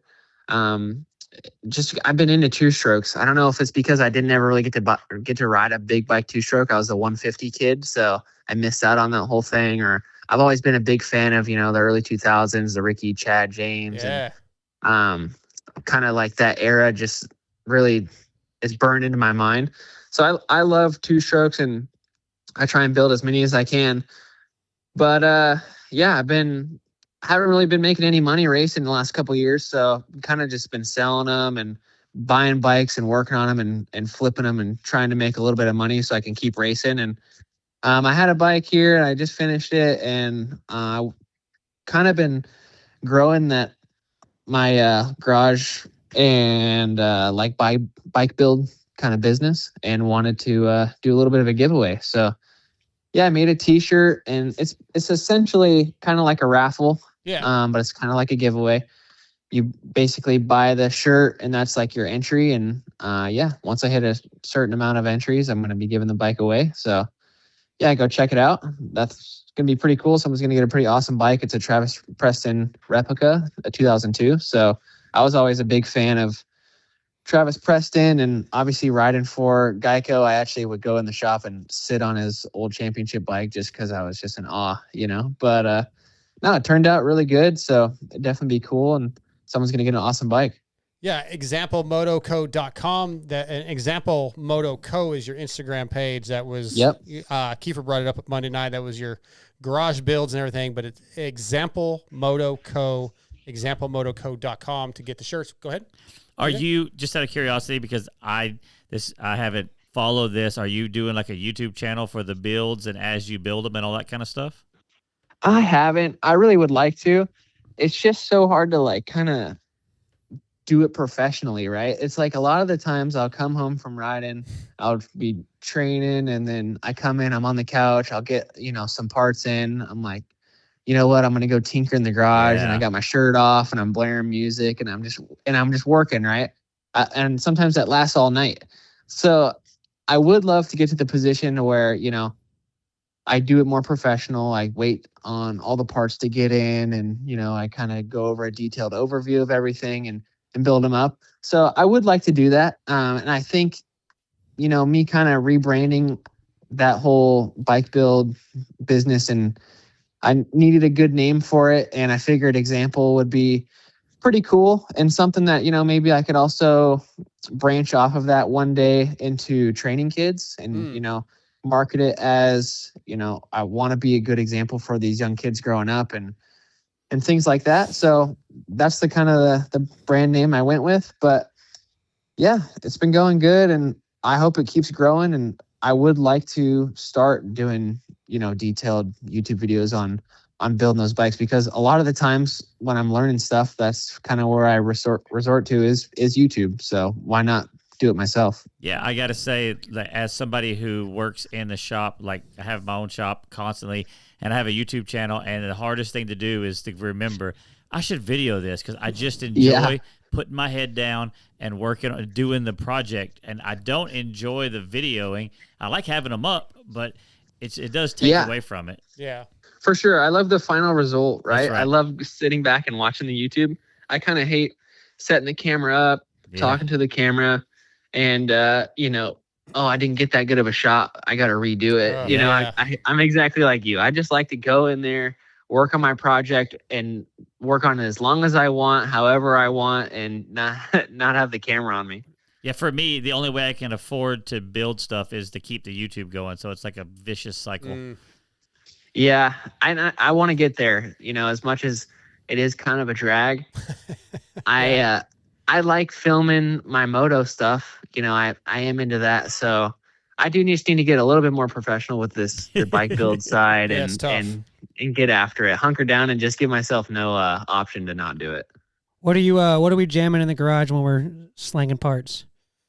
Dude, I'm pretty all over the place. Like anything from Stained or Offspring, and then I got throw in some new age rap. I pretty much only thing I can't really swing is country music. It kind of just starts putting me to sleep. There's just losing track of what's going on. Yeah, exactly. Country music's more like when I was living in Georgia and we're just driving down back roads. Yeah. All right, Carson, let's do 2 listener questions and we're gonna let you go. All right. This is Instagram. This is from Real Housewives of Moto. Allie wants to say, she said, can we get an I Love Peyton Mumford merch drop now? Is that your Yeah, we could probably make that happen. Yeah, we could probably make that happen. All right. She's been grinding her permanent jewelry business, and she's been kicking butt at that. So I think it's probably on brand for me to make a shirt like that. All right. Well, Allie will probably be the first in line to grab one. What is permanent jewelry? What is it's that mean? Basically, it's just jewelry, but they weld it on with no clasp. So it's kind of like permanent.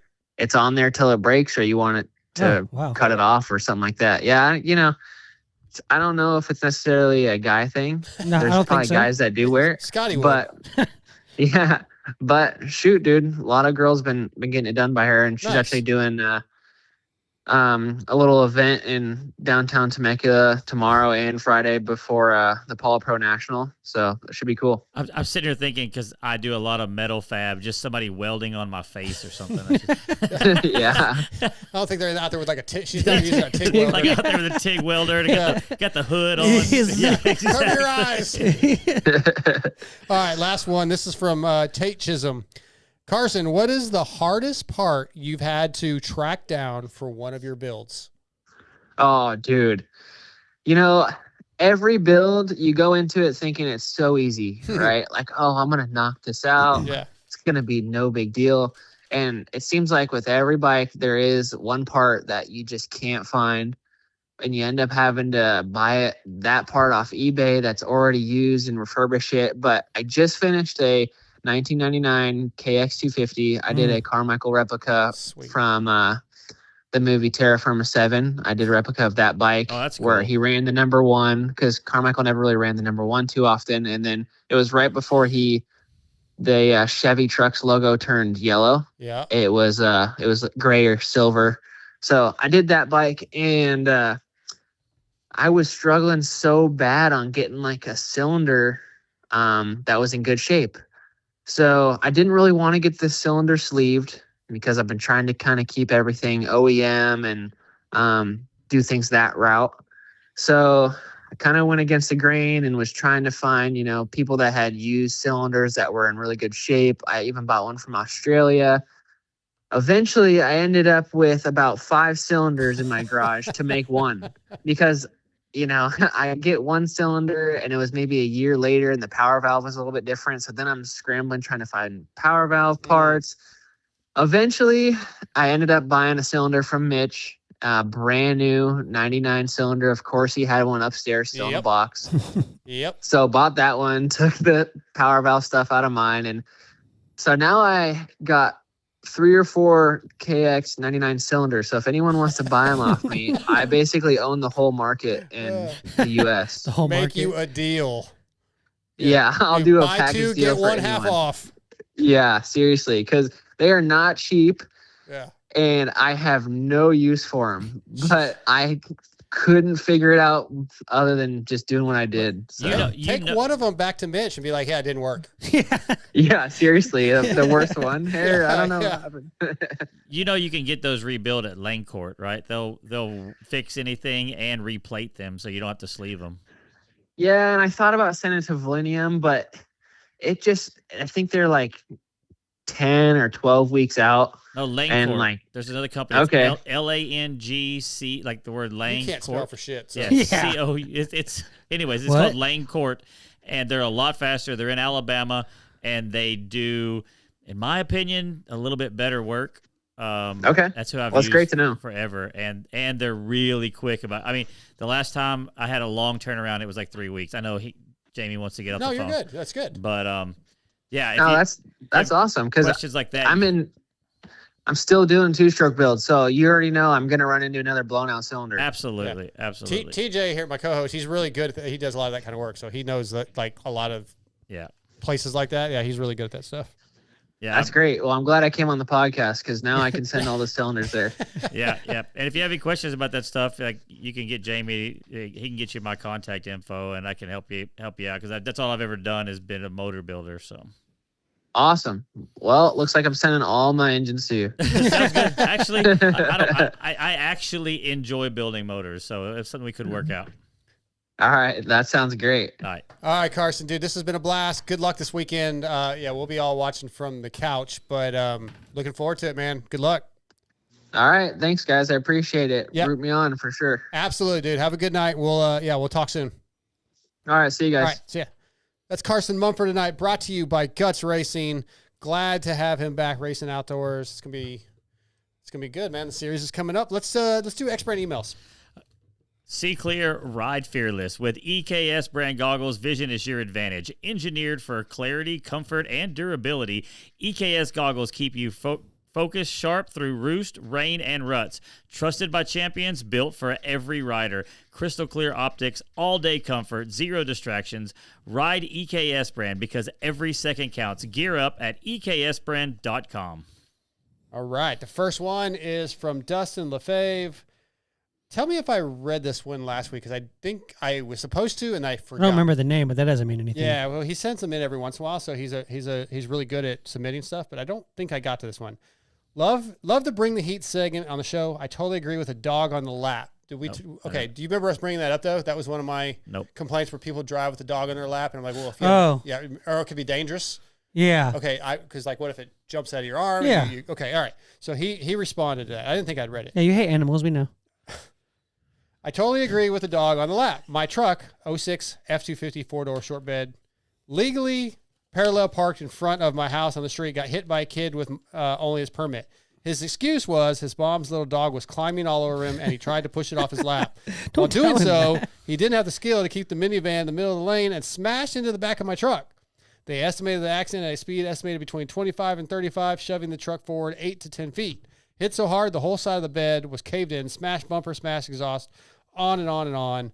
Animals need to stay off the driver. Feel free to share my story if you want. Wait, did he say at the beginning of that he was legally or illegally parallel parked? Legally. Oh, okay. Yeah, legally. I say if you were illegally parallel parked, then I don't know. Yeah. Anyway, that was just a response to that. Okay, let's see. I think we did. Oh, this is from East. I can't remember. I don't have the whole thing. East. Hang on. Oh, I gotta get the whole thing. Yeah, it doesn't matter. Just read Someone it. on Instagram says, "Hey, he's talking about my mixdown pod." My buddy who sent. That's the wrong one. Okay, I don't have the right. Bro. Yeah. Bro, you're a wreck. Yeah. Just read it. I don't have the whole thing. Oh. It cut it off. Dino, not Dean Wilson. I was trying to submit a question for AP, but it cut my question off. I was just going to ask how he myself. Okay, that should have been done How already. he what? Doesn't matter. These are going. These are great. These are going this is so fantastic. well. You know what? Riveting. Yep. Okay, this is. Wait, do you really not have any more? Yeah, I got a couple more. Vathic. This is a great series. This is based off Moto Moms. Okay, my Moto Mom. Cool to hear a different perspective. Yes. Mm-hmm. All right, cool. Good job. What? Good job. Thanks, man. This is from Brian. Shower time. Do you guys use a loofah, a washcloth, or your hand? Some of my buddies use their hand. That's weird, bro. I agree. I have some, like when I've gone to some people's houses and there's never a washcloth and like, yeah, we don't use them. That's weird. So what? It's better than I would rather. So okay, what would you say is more weird, using like body wash in your hand, or just like everybody uses the same bar of soap and they just scrub the bar of soap? Nobody should do that either. Okay, so I realize that. I'm so not we're gonna saying. ignore my question. We'll go to your question. Oh my god, I was trying to clarify the question. Okay. So people sharing the bar of soap and not putting it Because on. like people do that, they just leave the That's bar of gross. soap in there. Well, I do that, but I put it on a washcloth. I never use Right. the bar of soap on my body. Okay. I put it on the washcloth and I wash. Okay. So one time when I was in jail, Oh shit! there's this Did you drop the soap? there's this black dude that I was talking to, and he's like, "You white people." It wasn't me. He was talking about other ones. He's like, "Y'all are so nasty." He's like, "White people, the only people I've ever seen that just rub the soap on them and think they're clean." That's what Yes, I don't do that either. I'm just saying. Like, no, I use a loofah. I'm a I loofah use- guy. I have a loofah. And All I- right, so we all use something. Yes. I used washcloth to, and loofah. but I'm I just a bring loofah. that And, memory back. Yeah, I'm a body wash person though, yeah, not but a you bar can of put soap. that on either I'm a one. bar Yeah. soap. Or either, I use. You rub the bar soap on your loofah? Yes, absolutely. Yeah, I That don't seems put it on the weird. loofah, but I'll put it on the washcloth. Like I do. Like What's anyway. what? I don't know. It just seems like it's way easier just to pump a couple. No, I'm a man. I use a bar of soap. I'm not a woman. I use but- Irish Spring body Yeah, wash. Whatever. It's gay. How is Sorry. it gay? But anyways, Okay, so yeah, I'm not. It is weird to not It's use weird. a washcloth or Yeah. a loofah, right? Just use your hand. okay. If anybody, since we're talking about it, I'll take soap on my hands and rub it in like my armpits, stuff like that, and let that soak while I wash my Yeah, hair. that's fair. And then I come back with a loofah and clean Okay. everything. So I kind of do both. Like, Yeah, but all right, but you're not. Yeah, I but do you're- wash my. I guess now that I think about it, I wash my face with my hands. So I use a washcloth. I don't use soap on my face. Mm. It's bad for your face. I use a washcloth on my face, and then I use a loofah other places. I need a loofah on a stick because I can't reach Yeah, my I know. back. I need. Yeah, I don't. I need a one of loofah those on a too. stick. I You need gotta one get of more those. flexible, man. We all don't have Well, we're not all tall and lanky like you have are. like gangly arms. Yeah. You know what I mean? Okay. Well, never mind. Yeah. Go back, be reborn and made different. Okay, cool. Got it. That's a little aggressive. That's But go kinda- ahead. so- That's so where you were. offended. That's where you were going with aggressive. that. This is a similar Okay. type of email on the bed. Top sheet or nah? No sheet. Wait, Doesn't matter. yeah, we don't anymore because it always ends up getting falling off or do. whatever. We I do, but I sometimes we don't. gotta have the top sheet. You would be. I feel like that is something Has you'd to be be tucked OCD in, about. snug like a bug Do in a you- rug. I can I guess sleep you in the are- bed with no sheet. You're just a blanket and not even a bottom sheet. I don't care. And none of that bothers me. you're a military brat, right? Yes. So like you probably woke up like you had like before you left the house you had to make the No. bed. No, No, they didn't care about any of that. My parents weren't like that strict in that way. I feel like that was a common habit with them though. I think it's a stereotype, but no. I mean, No. it wasn't, at least not from my family. Because we don't really make the bed every day. I'm pretty good We about never making the make our bed. bed. It's Or so you- dumb to Well, make I shouldn't the say bed. not anymore, but I Just used go to be right pretty back good. into it. But I don't remember my parents ever being like, you have to do this. It when it is made, it is aesthetically pleasing, but Yeah. like I mean that's only If we're cool gonna for have like 5 guests, seconds, if we have a plan for guests to come to come over, into your bedroom. and then never even go in your like, room. when I say they come over, and then we're gonna have a lot of people. Somebody may have to use our bathroom Oh, instead of yeah. that, whatever. Kathy will make the bed. Sure. But most of the time we don't. But you guys don't care about a top sheet? She does. We have a top sheet. But you said you don't care though, right? Well, I don't care. It Yeah. doesn't matter. I literally could sleep with I like like because I usually kick the like a blanket towel. off. But There's I need, times that I've Yeah. slept, my sheets were dirty, like on the rig or whatever. And I just slept with a towel as a blanket. Yeah. Like I don't care. all right. Yeah, we kind of just stopped doing it because after the first night it just falls off anyways. Yeah, we do. And use we them. usually wash our sheets like No, once Amber a and I- week. I would say we fight over it, not like a real fight, but like when she rolls over, she takes the sheet with her. Oh yeah, So she pulls it off. And like at night, we're watching a movie and she'll roll over to get her phone and she takes it. I'm like, and I get frustrated because then I'm cold. And she's like, I'm coming back. I'm like, yeah, but can you not roll under the sheet? we actually my fiance uses her. She kind of just started using her own blanket, like 'cause we don't even really share a blanket anymore. And it's kind of nice. Okay. My wife is at the age where she's doing like pre-menopause and menopause stuff. Oh, she's hot. She gets hot and cold, hot. So she'll like have the blanket and the sheet, then just the sheet, then you know what I mean? Yeah. Like Sure. You need to get one of the like where you can change the temperature of the bed. I'm not spending that much I would money. like to have It's a so bed that was dumb. cooler. Just All right. go to sleep. This is just, You have a lame bed. this isn't you want an a cooler email. bed? This is a thought I had the other day. What'd you say? So you have a lame bed. You wish your bed was cooler. Oh, yes, exactly. Okay, I brought the topic up of being polite to AI before. Were you here for Oh that? yeah, I remember talking about that. Like Like, I always say 'cause please and thank you. you wanted in to be case nice to it? decides to take over the world. Like you Skynet. weren't here for that. No. So I asked if anybody else, like when I'm typing in ChatGPT, I always say, please, can you do this? And Yeah, thank it'd be you. nice. I Like use, he's a good one when they come to take Yeah, over. He was cool. We're not going to mess with him. We're leaving his electricity on. Yeah. I tell him to shut up. Well, Yep, you're gonna be the first Yeah. one to be enslaved.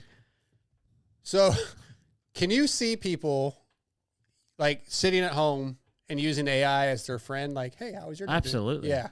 I was thinking about that when I was thanking my AI ChatGPT. Oh, sorry. Yeah. Anyway, I was like, oh, is ChatGPT my buddy now? They have. Go ahead, CJ. Yeah, Sorry. you're fine. No, go ahead. I was gonna say I would like to like try one of those AI friends to see if it's even possible to be friends with it. You know what I'm talking about? We're afraid to be friends with you. But Not you. They'd be like, you can't spell. but as soon as it does something stupid, I'll be like, you're an idiot. Yeah. You know what I mean? And then yeah. So and if you use ChatGPT or any of those, I don't really like them because like they will always be like, you know what, you're right. Like they always agree with you, and that's Yeah. just no Yeah, fun. I'm not right. Yes. I'm an idiot. No, I am right, but I don't want it to agree with me. It's no Yeah. fun Yeah. if it just agrees with me. Well, they do have like for like people in nursing homes and stuff. They have like robot pets and stuff like that. Like That would be cool. they have like their companion. They can 'Cause bark then and I they- wouldn't have to. It wouldn't poop. yeah. I wouldn't. Yeah. And it'll like snuggle up with them and all kinds of stuff. Yeah. Yeah, they have that. There will be like But I'm just talking about like literally just typing on ChatGPT at night because you're bored, you're lonely and being like, But can't you talk to it? I don't know, maybe Like I think you can actually Probably. like, talk because that's like and it will respond. it responds Really? in a voice Probably. back to I've you. never. I mean they're pretty close to having like just full on robots. Like people will Yeah. have those as like companions and stuff. I don't know. I just like could see somebody at night going, "Hey, how was your day, ChatGPT? Cool. Can I call you Steve?" I think you can. Really? You can name me. I think you can do all that stuff. You need to pick a better people I name. You're about watch to on get clowned for that. On YouTube, they will ask. I didn't even see it it. talks back and forth. Yeah. I don't think you even have to pay for it. Like there's an app on your phone. Crazy. Well, just like AI, I'm sure it started with the passion. It's like a chair beast. It starts with the passion for the ride, and then the drive to build something better. A chair beast became more than a name. It became the armor for every rider who believes in pushing past limits. Our plastics aren't just parts, they're identity. Every line, every curve are built from decades of innovation. From world championships to your local track, a chair beast stands for protection, performance, and pride in the ride. This is a chair beast born from racing, built to last. Get all your full plastic kits, handguards, fuel tanks, and much more. Visit at chairbeastusa.com. Nice. That was nice. Hang on. We're gonna Thanks, man. We're gonna shift gears here real quick, just for a second. Should have done that gears. while he was reading. I didn't know it was gonna happen. So we'll just have some silence for a second. Cool. It's cool. Yeah. We have a guest. Cold call. calling people. I missed that. No way it's gonna work. Go ahead, caller.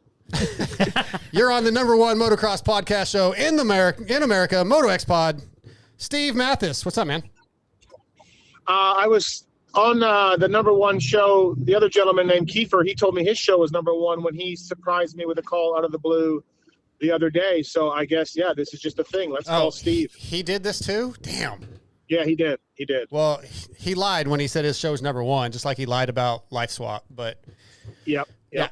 Hey, Okay. well, I guess he probably called you for the same reason, but I want to call you about being a quitter. I didn't think my friend Steve was a quitter. Yeah, quitting is not something you want to teach your children. It's not recommended. Poor Augie. But, sometimes as the great Kenny Rogers said, you got to know when to hold them. You got to know when to fold them. That's a great reference. It's actually not a bad That's reference. a really good reference there. I like that.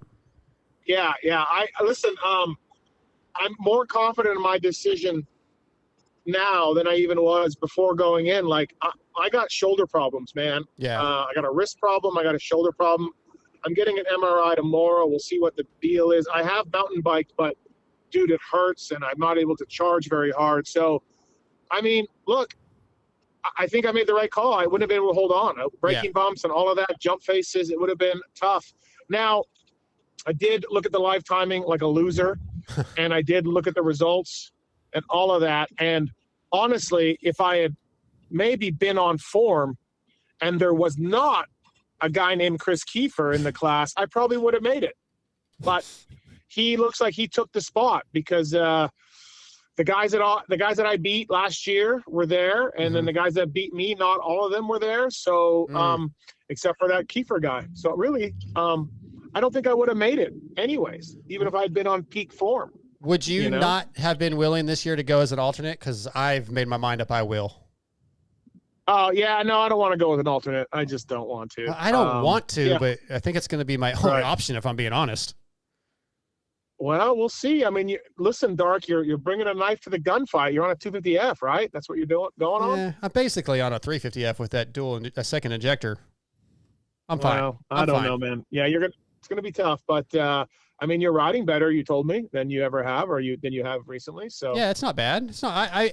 Again, my confidence, or I don't even know if it's confidence, just my being realistic, having to line up against a guy like Ezra Lusk and these other Texas pros.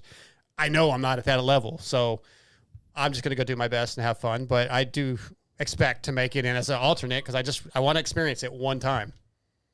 Right. So what do you got to get? Do you know top 6? What your region is? Top 6. Top 6. Okay, and then so do you feel like you're going to be 7, 8, 9? Well, last year I was 6th in the 50 class, and then I tipped over and was 7th. So, but yes, I would say more realistically 7, 8, 9. Yes. Okay. All right. So then alternate will be there for you. Yeah. He's just got to beat Yogi. That's it. Yeah.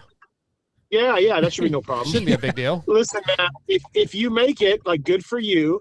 And if you don't and you go as an alternate, that's fine. I'll accept that. But you can't talk shit to me. Nope. If you're an alternate. You can agree. talk shit to me if you make it. But if you go as an alternate and then you're on the social media going on and on about Twitter Steve and I made it and this guy didn't, that's complete bullshit. I will not take that. I wouldn't do that. So yeah, only if That's I qualify legitimately. Yeah. I don't think if you qualify legitimately, you can go ahead and let me have it both barrels. That's fine. I don't think he has a right to do that if it depending on the MRI. Now we know that no matter what, the MRI results will get drummed up a little bit, but as long as you're actually hurt, I mean, you can't really. The MRI will show amputation. I'm Yeah. We'll just see what kind of amputation they recommend. Okay. Yeah. All right. Well, But my right only. wrist, Go ahead. my right wrist is jacked, so I can't. I've been road biking, but I don't have great grip strength. So then I rest my hand on the handlebar, but then the left shoulder gets really sore. And then if I put on a mountain bike, that's on the road bike, and on the mountain bike, if I do the left shoulder, then it gets sore with the right wrist that I kind of can't really shift. So I'm kind of a mess. Yeah. It's kind of a disaster right now. It's funny because, well, not funny, but when we rode just a week previous to that, going down some of those hills, I was worn out and I was like, man, I feel like I'm going to go over the bars and I'm going to eat shit. And then you do it a week later. Yeah. My foot came out of the pedals. Myself and Phil Nicoletti, we analyzed it. And yeah, my foot came out of the pedal for no reason. Don't know why. And that's what happened. I threw my weight forward on just a simple little rock drop, and weight went forward and then OTB. Yeah. So not great. Well, and obviously it could have been a lot worse. So, well, the way the way I heard it is, if it hadn't have been Phil Nicoletti's fault, then it would have been Kiefer's fault that you didn't make it because he shouldn't have been at the regional, right? Perfect. That's exactly right. Yeah. Kiefer has just been like, dude, you would have made it. You would have made it. And I'm just like, no, man. Like the guy that I beat last year, I split motos with him. I went 5.6. He went 6.5. He worked me at Glen Helen at the area, and he crashed in the second moto and didn't finish. So theoretically, I would have beat him, except there was this other guy, Cole Gress, who used to run Suzuki Amateur Program. Cole smoked me at Glen Helen, and he got this guy's spot in. And then again, Kiefer won, and the other guys were in my class last year. So, like, if you just kind of do the math, I really don't think I would have made it. They only take 4 from your region, right? 4. Yeah, 4. That's what I thought. Yeah. So, but you know what? Yeah, I mean, honestly, like, Chris says it's his last year, and he probably will take a few years off. But I feel like he would go back just because. I would try again. Like, honestly, like, I can get a bike there. I can try again. It's not inconceivable for me to try again and get serious and get riding again. It just never worked out this year, where I literally didn't ride my dirt bike after the area qualifier. I'm surprised. That is not a recipe for success. I got busy. The tracks around here suck. Like, they all close and they're gone. And like, yeah, I just didn't ride. So my bad. Yeah, I want to give you a little bit of shit because just the only thing that really kind of not rubbed me the wrong way, but I was like, all right, you're on the Tenere, you post pictures of mountain biking, but you can't ride moto. No, if you're hurt, you can't ride. Yeah, okay, true, but Tenere is just on gravel roads. I'm not doing any jumps. I'm not doing any braking bumps. I'm just twisting a throttle, But yes, don't worry. Social media was letting me know that same fact. Yeah. Well, I hope. Will you come out to the ranch for a day or two like you've done in the past? Yeah, maybe. I would do it again. Yeah. All right, you can come wrench for me. Pack my gate. Whew, that would be too much PTSD. Yeah. Hey, Steve. Just in case you need a little bit of help, I've got some coupons for MRI guy. Scotty, you should be in jail for what you've done. You're lucky the authorities haven't been called. Yeah, they're out to get me. You haven't lost your job. You haven't been, shot out of dairy for what you did, Scotty.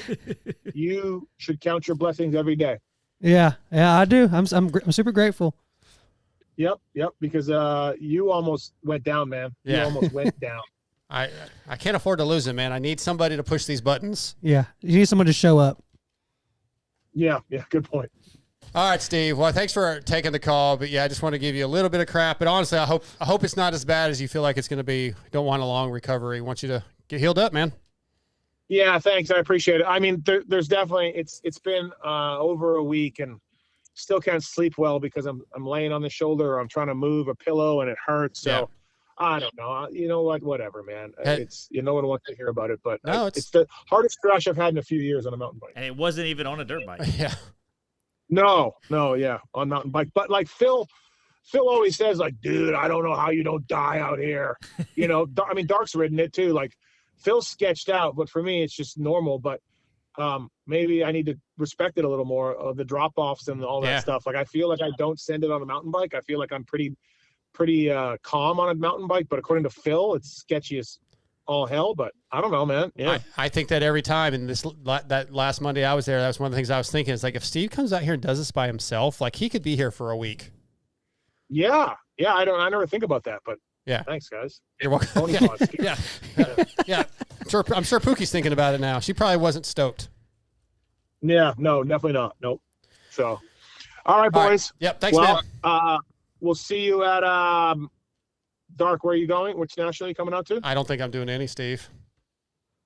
You told me at the press box you could drive to. Which one you told me? No, I can't really drive. I guess I could drive to Thunder. I told you I wanted to do Washougal because I've never been.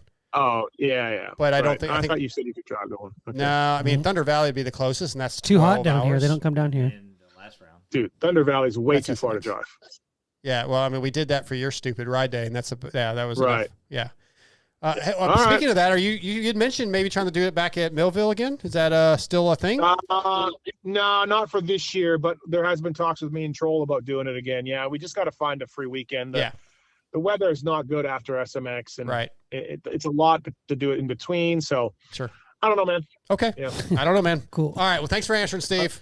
Okay. No problem, boys. Right, see ya. Bye. Steve Matthes tonight, brought to you by Acherbys USA. That's the first time he's ever called in. I've had him on before. Have you? Okay. Yeah, a few times. Yeah, we've had a couple times. Yeah. Show 100 was the first time. Okay. I haven't been there since. That was him, McGrath, Rick Johnson, Diana Dahlgren. Oh, yeah. Good show. And somebody else. It was a somebody big else. guest.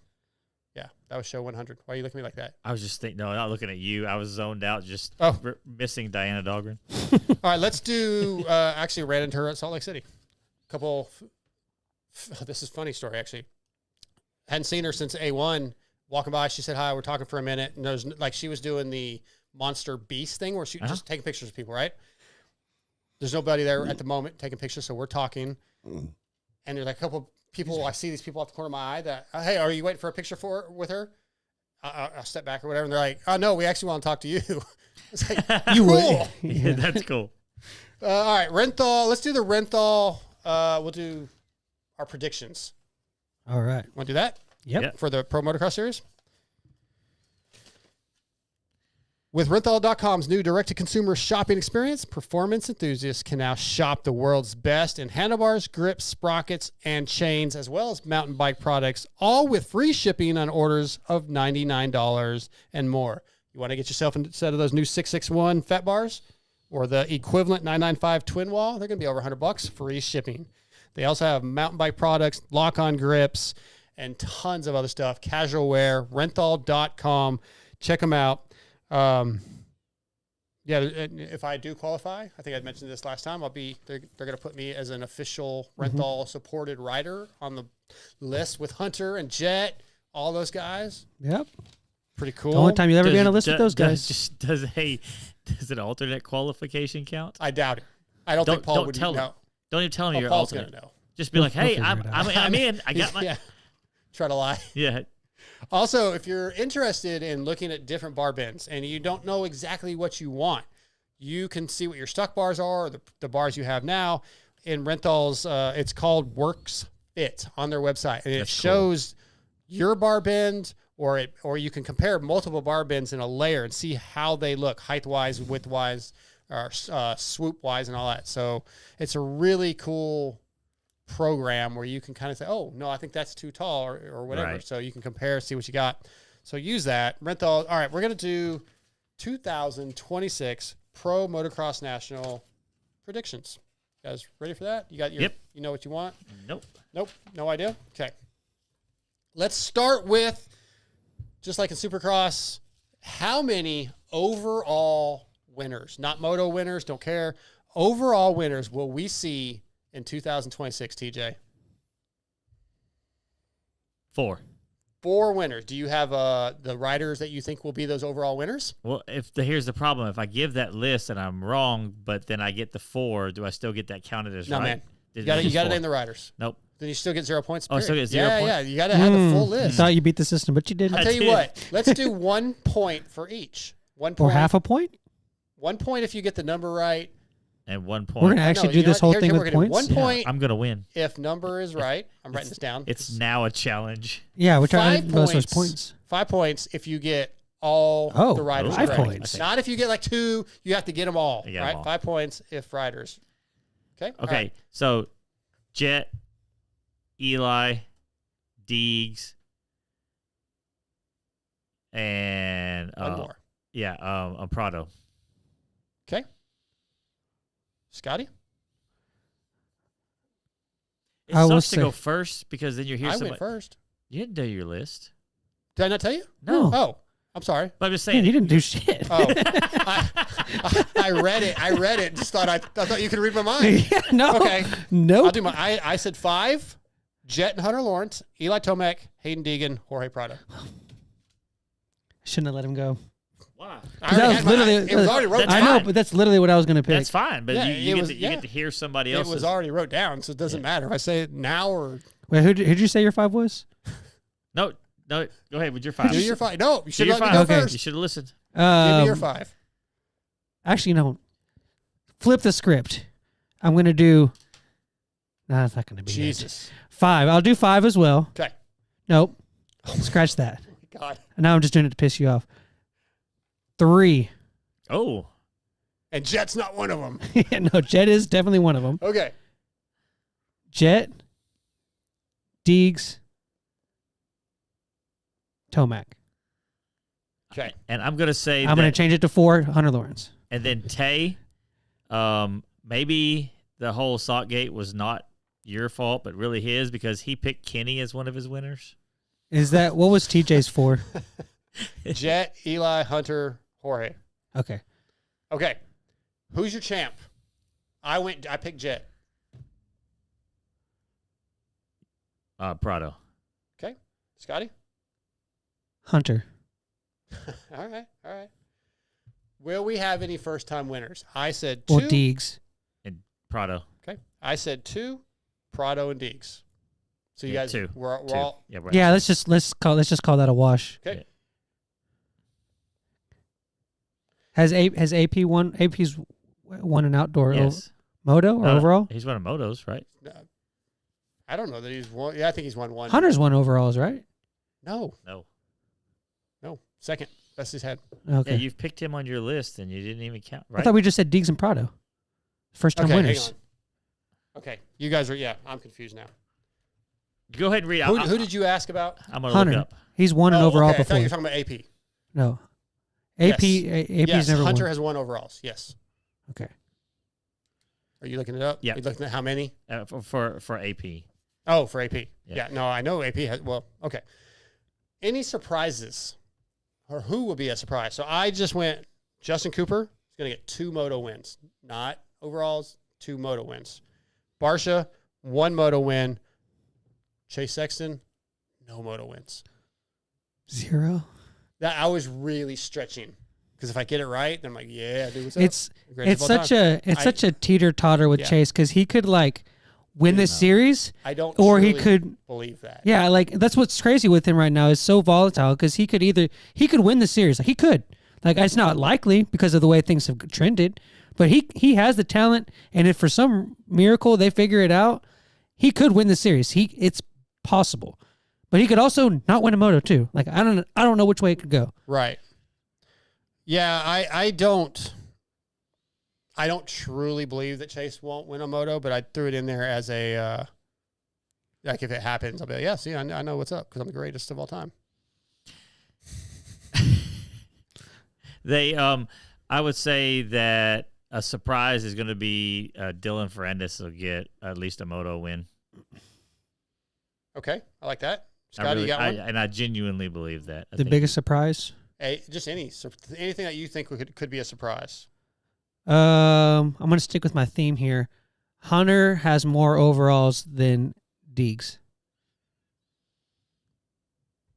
I don't know if Call that a surprise, right? maybe. And then I'll give you another one. Okay. I think even though he's been on off with injury and stuff, is RJ back? Yeah. Was he still? Okay. I think RJ will have multiple top fives. That's gonna be tough. AP I know it's gonna be tough. does not have any overalls. I know he didn't have any overalls. I thought you asked Moto. He's pretty country. I bet you he has some overalls. What? You're Oh. retard. Yeah, joke. Cool, man. He's got a mullet. He's got to have a pair of overalls. Doesn't he? Isn't there a set of riding gear that looks like overalls? Was that like? Oh, I think he did do Is that. his? Yeah. Yeah, that was his. I thought that was. No, that was him. Travis. Didn't Travis have a Maybe set? Travis had the lumberjack thing. He did the double backflip. lumberjack He did the thing. double backflip in that. Yeah, that was somebody cool. had overalls. No, AP did. I remember that. All right. 250 champ. I said Levi Tomac. Levi Tomac? Yeah, Levi Tomac. Does he have a Levi strange Kitchen. son or something? I actually was gonna pick Kitch too. You can. Still. But You don't have to be different. But I think Joe. Okay. Scotty? I like Joe, but for the sake of competition, I'm going to pick Haymaker. Okay. Cool. Cool. That's it. That's the show. That's See you later. yeah. No, we still got taste tests. We still got top I five. had mine. Still got Do you want me to do T-Bolt, mine? yeah. Yeah, let's do your topic real quick. Okay. So I was watching a motocross from last year, and the person that made me come up with this concept was Hunter Lawrence. And like I was watching a race where, dude, him and Jet were just yards in front of everybody. Just like they put 20, 30 seconds on everybody, and they were just battling each other. And like I kind of forgot like how really good he is. And like I mean, I know we obviously know he's good, but like I think that he's getting a little bit maybe shuffled aside with all the Deegan and Jet drama. And I really think that he's a true contender for this title. So that made me think of this question with I can ask with them, and I can ask with other riders. And it's at this point in their career, and it's not just their results, it's how relevant they are to storylines, to the media, how much they're brought up, how much they're revered as for fans and stuff. So the question is are they overrated or underrated? Okay. How many are we doing? I've got like 7. Can we do like half that? You have to go into each one. Oh, okay. Yeah. If you want to say something about it, you can. All right. First one was Hunter Lawrence. Overrated or underrated? You're asking? I think he's. Can we pick like he's like properly rated? Yeah, it's kind of tough to say because like how do you? No, just lean. There's no middle. You have to lean one way or the other. It can be. You can say slightly. I don't know. You can say slightly underrated. Rated. You know what I'm saying? Like what? To you, like what do you think the vast majority of people rate him, and how do you like? Probably underrated. You think he's underrated? Yeah, I think he's been second the last 2 years. He's got like I don't know, like 19 or he's got rated, 17 podiums in the last 2 seasons outdoors. I think. Mm-hmm.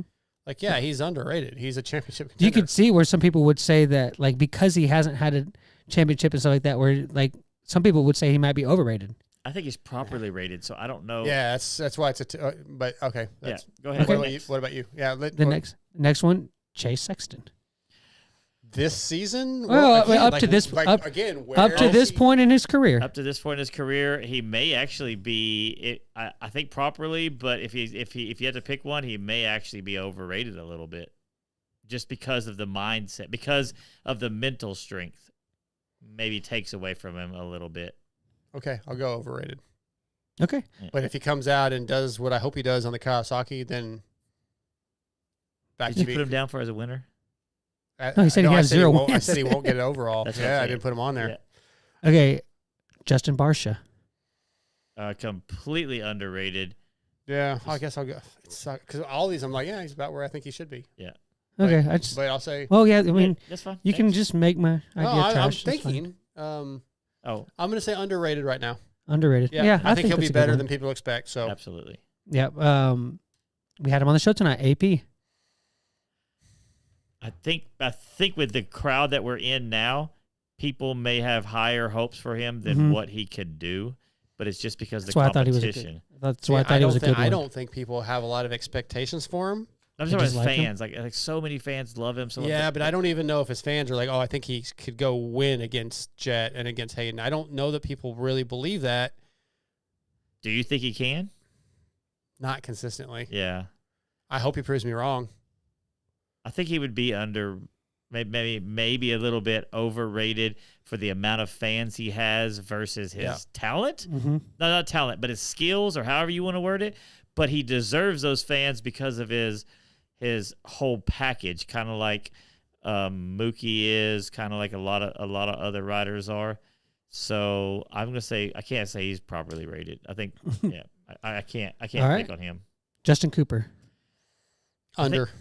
You think so? I think I put he gets some like moto wins and yeah. Yeah, I think he's overrated a little bit. Okay. It's turned out pretty good. Jorge Prado. A completely underrated. That dude's going to be a champion. Yeah. Yep, underrated. Okay. Hayden Deegan.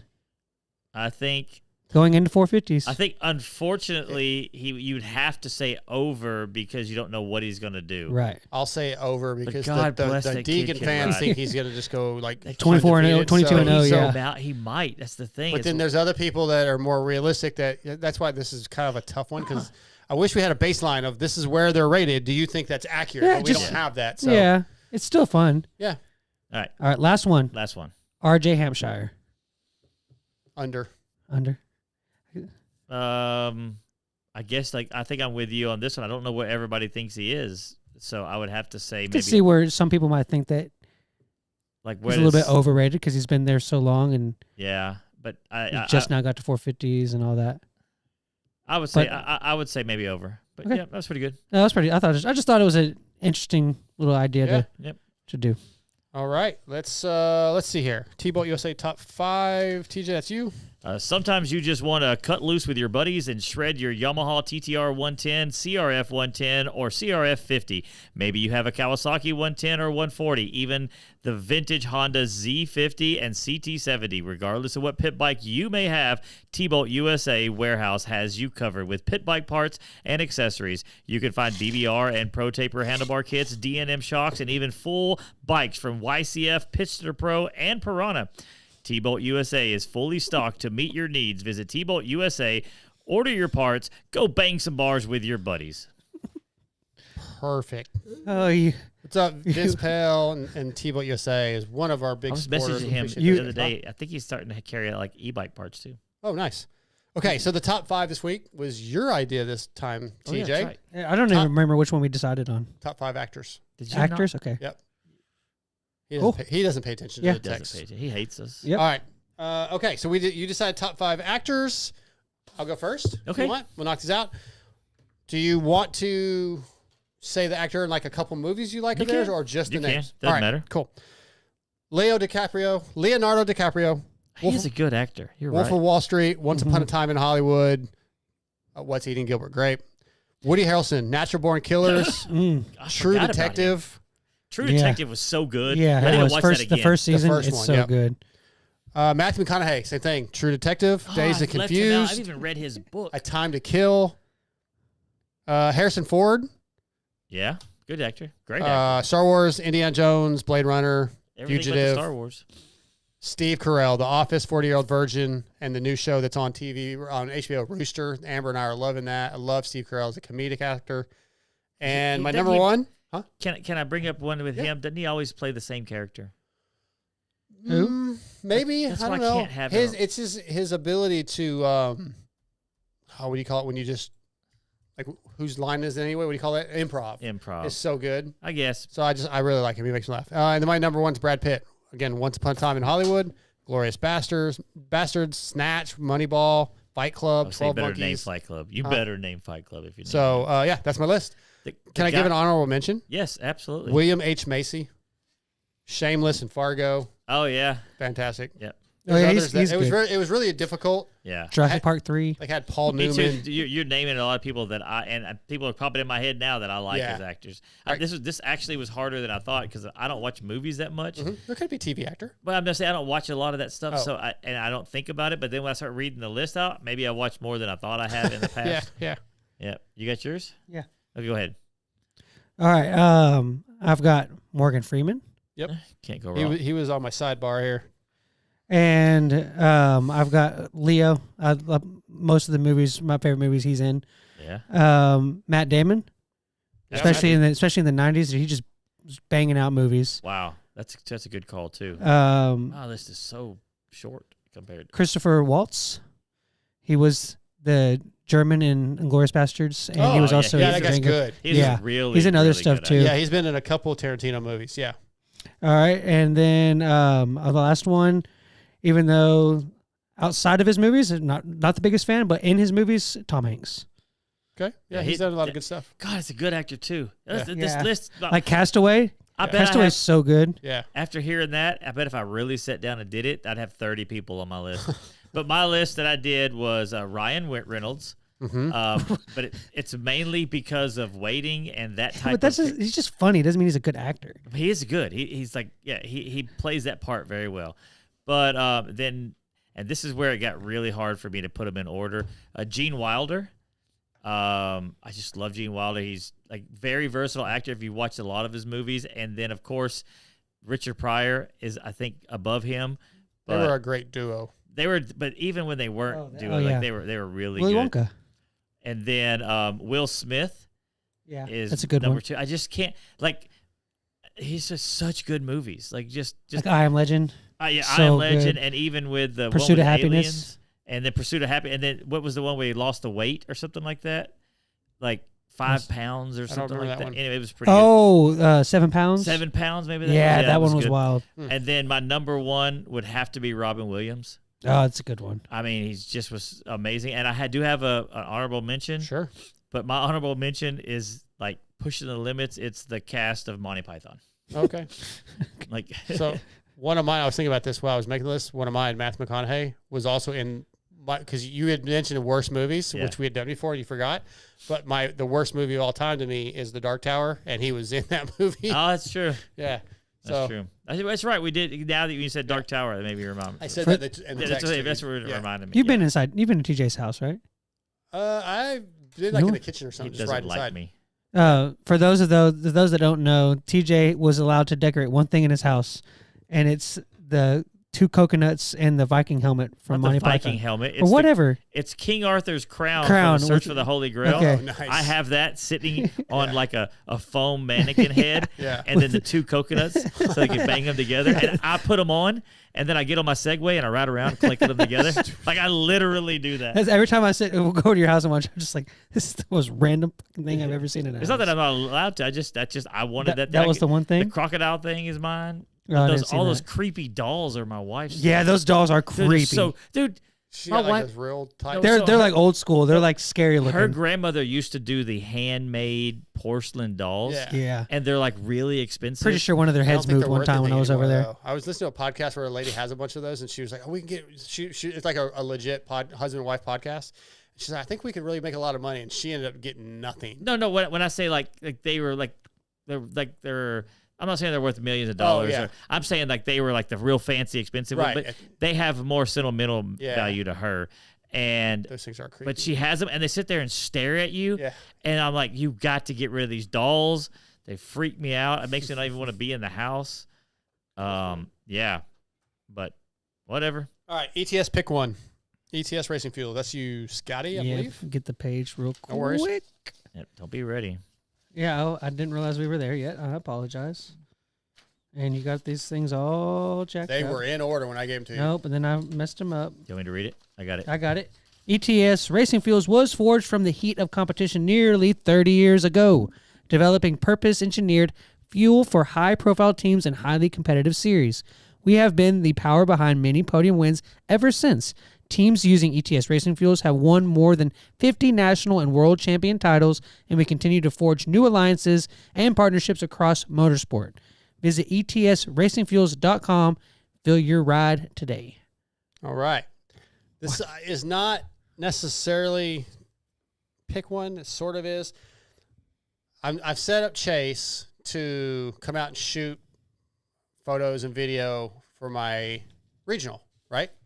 Which is the weekend coming up is not the regional, but the one after. Right. So he was saying next weekend, right? I was like, no, not next weekend, but the weekend after. And we were going back and forth. And like, so to him, next weekend is 2 weekends from now, not the one coming up in 3 days. Well, what day did this happen on? A couple days ago. Oh, So it was like Monday.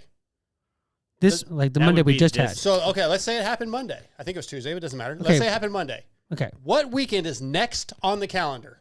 I think that's yeah. this weekend.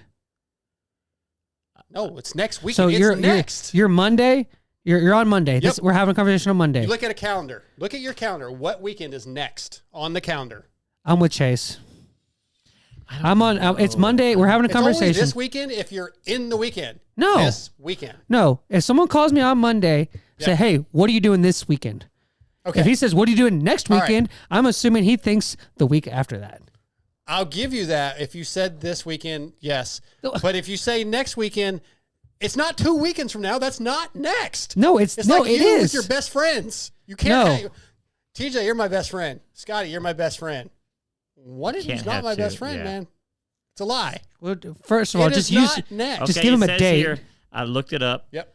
And it says in English usage, next weekend means the weekend that is about to occur.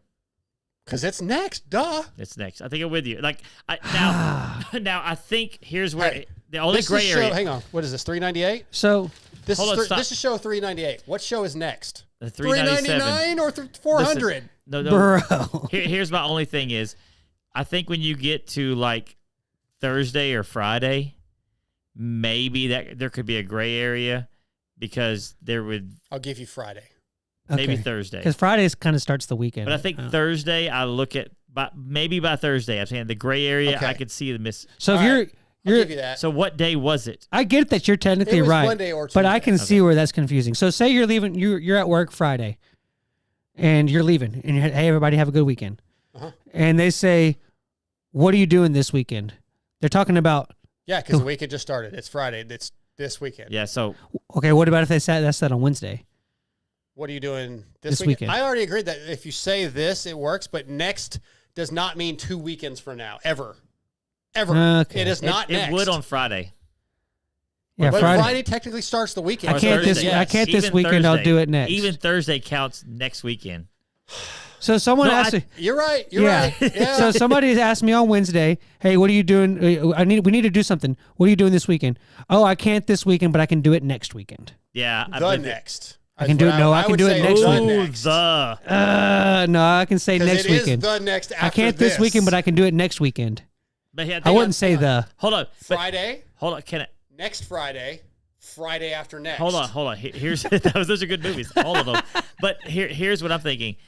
What he's saying, it has to do with the English language is effed, and we all know I That's think true, that. too. But it's the context because he said I can't do it this weekend, but I could do it next. If you reference this weekend, then the one Okay. after. So you're right, and you're right. Yeah, there's a little bit of Ambiguous. we're ambiguity. both technically And- right, except for the fact that I don't think on Monday or Tuesday you can say next weekend and mean the one after the actual next one. I think it's when I start the week, it's now It's- this weekend. So on Monday, So it's already the weekend. But if I No, point to that's something coming that up you this can't weekend. see behind the wall, Say and that I again? say, if I point to something behind that wall that you can't see Yeah. right now, and I say that was red, Okay. what did that say? What does that mean? what the fuck is he talking about? No, hear me out. No, I don't understand. so if I point to something you can't see, Yep. you don't know what it is, Okay. and I said that's red. Okay. What is it? What does that make conjure in your head? Something behind the wall is red? No, but okay, but red like the color, right? Yeah. But I could be saying that's red, like that piece of paper has been read before, Bro. But it's context. You don't know, like so. I'm saying That's it's a terrible example. But I'm using a very extreme Yeah, I example get to it, make I a point guess. of ambiguity. And I can't say the word right. Ambiguity.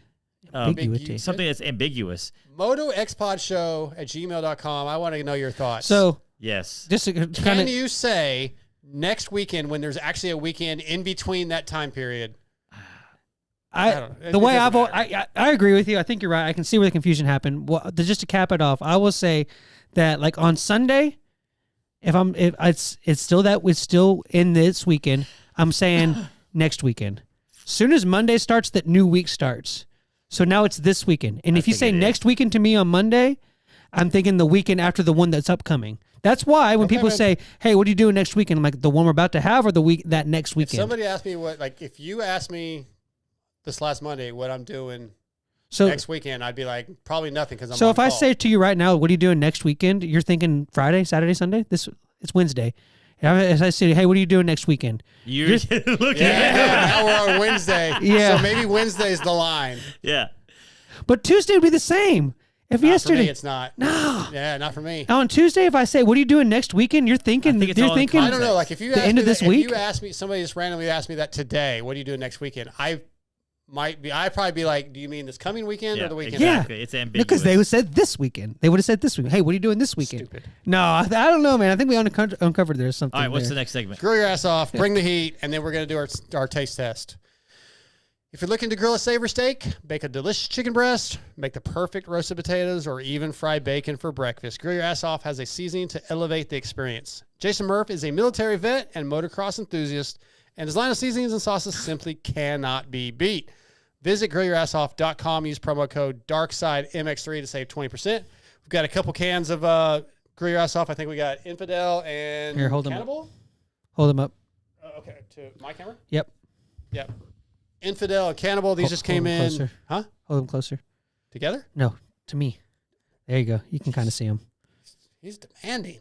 Just trying to make the show better, dude. Some of the great seasonings from Grill Your Ass Off. Lots of other seasonings, also different flavors, different types. Tons of maybe 6 or 7 different flavors of jerky. I texted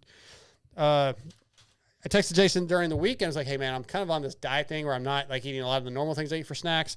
I need some jerky. I need some protein. And he sent me a box of stuff. I thought, let's do a little taste test. Heck yeah. So we're going to get to that. But first, I have a quick bring the heat. If you guys have one. I have one. We talked about it. It's not really a bringing the heat, but it's a hot take. Yeah, go ahead. No, go ahead. Do yours. All right. Mine is just, so my key fob on my Tundra quit working. Like I to changed. unlock? Or is that it started keyless? to do that in Both. Nashville, didn't it? What? That started in Nashville, didn't it? Yeah, I remember it was it starting was to slow. Yep, it was Yeah. right after that. I mean, It was- is your truck like push button start? No. Or is it? Okay, go No. ahead. So it just quit. I put a new battery in. Still wasn't doing anything. There's like a reset program you can do. I did that like 4 times. Doesn't work. It's just not working. Whatever. That's frustrating.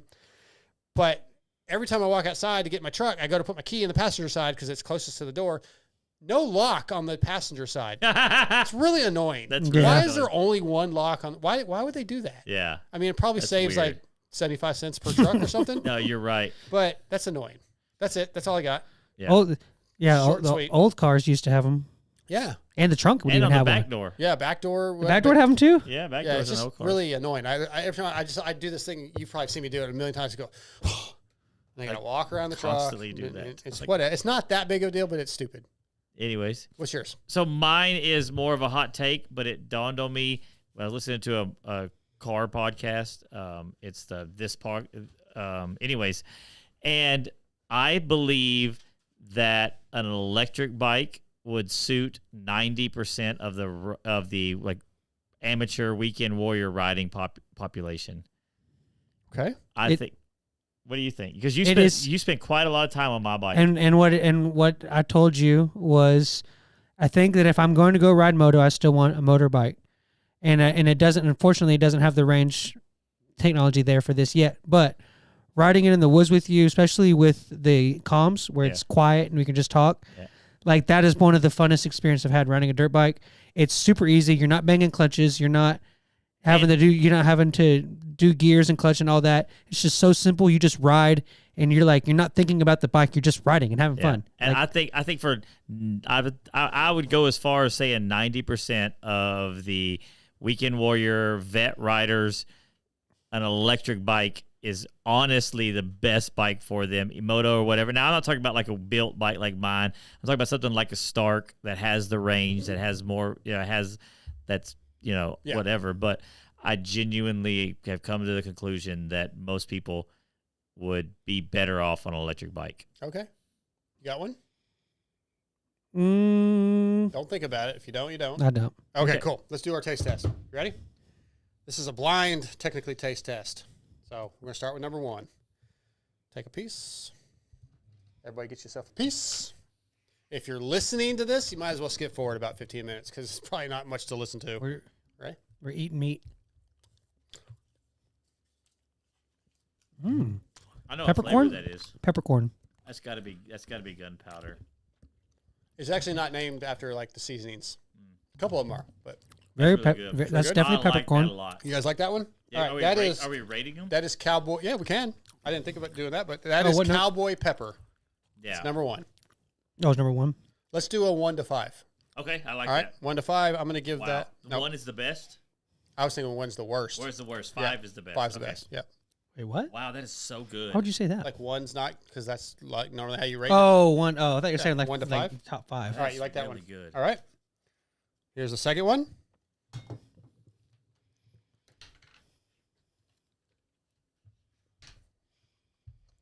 Ooh. Cherokee? Nope. Well, it's spicy. Not spicy, but like Got some flavor. there's lots of flavor. I think I like that one too. I think I like the other one better. Do you? Mm-hmm. I think so too. What flavor was that? Chipotle adobo. Yeah. Okay. I'm such a Chipotle fan, Yeah. but I don't like that as much. Okay. What was the first one? Cowboy pepper. Number 3. Some of these are a little spicy. I don't have to bite to it. I don't. All right, that's sweet and sour. Trying to back up from the mic a little bit. Oh. That is maple and brown sugar. Okay, sweet. I like that one a Yeah. lot.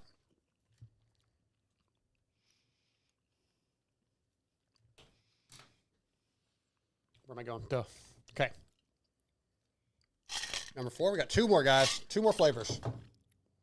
GrillYourAssOff.com. Darkside MX3 to save. I will say the quality of the jerky is very good. Like It's it's really good. Sometimes it's jerky's too tough. Mm-hmm. This Sorry if is it's very going very on mic. tender, very good. Okay. That got a bite to it, I think. Oh shit. Got a little bit of heat coming Oh on. crap! Holy shit. I can't do spicy stuff, bro. It's about to kill me, That is mango habanero. bro. You, I have to spit this one out. It's gonna destroy me. What do you mean? I have a. Oh, it's gonna be bad. Oh, I need a water. I have a spicy problem. Hey, you got the unopened water over there? Yeah. Ooh. Oh no! What? That one's not even hot. It's coming on. It's coming on. All right, last one. Here, pour some in there. Oh, yeah, yeah. Yeah, I have like a allergy to peppers and stuff. Like if I eat spicy stuff, like it's bad. Like bad how? Like you're gonna die bad? No, like my face will start to sweat and like my just really bad burn on my tongue. That last one Mm. didn't have as much flavor as I'd like. That's because my issues are. It was hot, too. Great. You're killing Did you me. eat the last one? I can't even taste it because of the fourth one. That was Carolina Reaper. Bro, fuck you.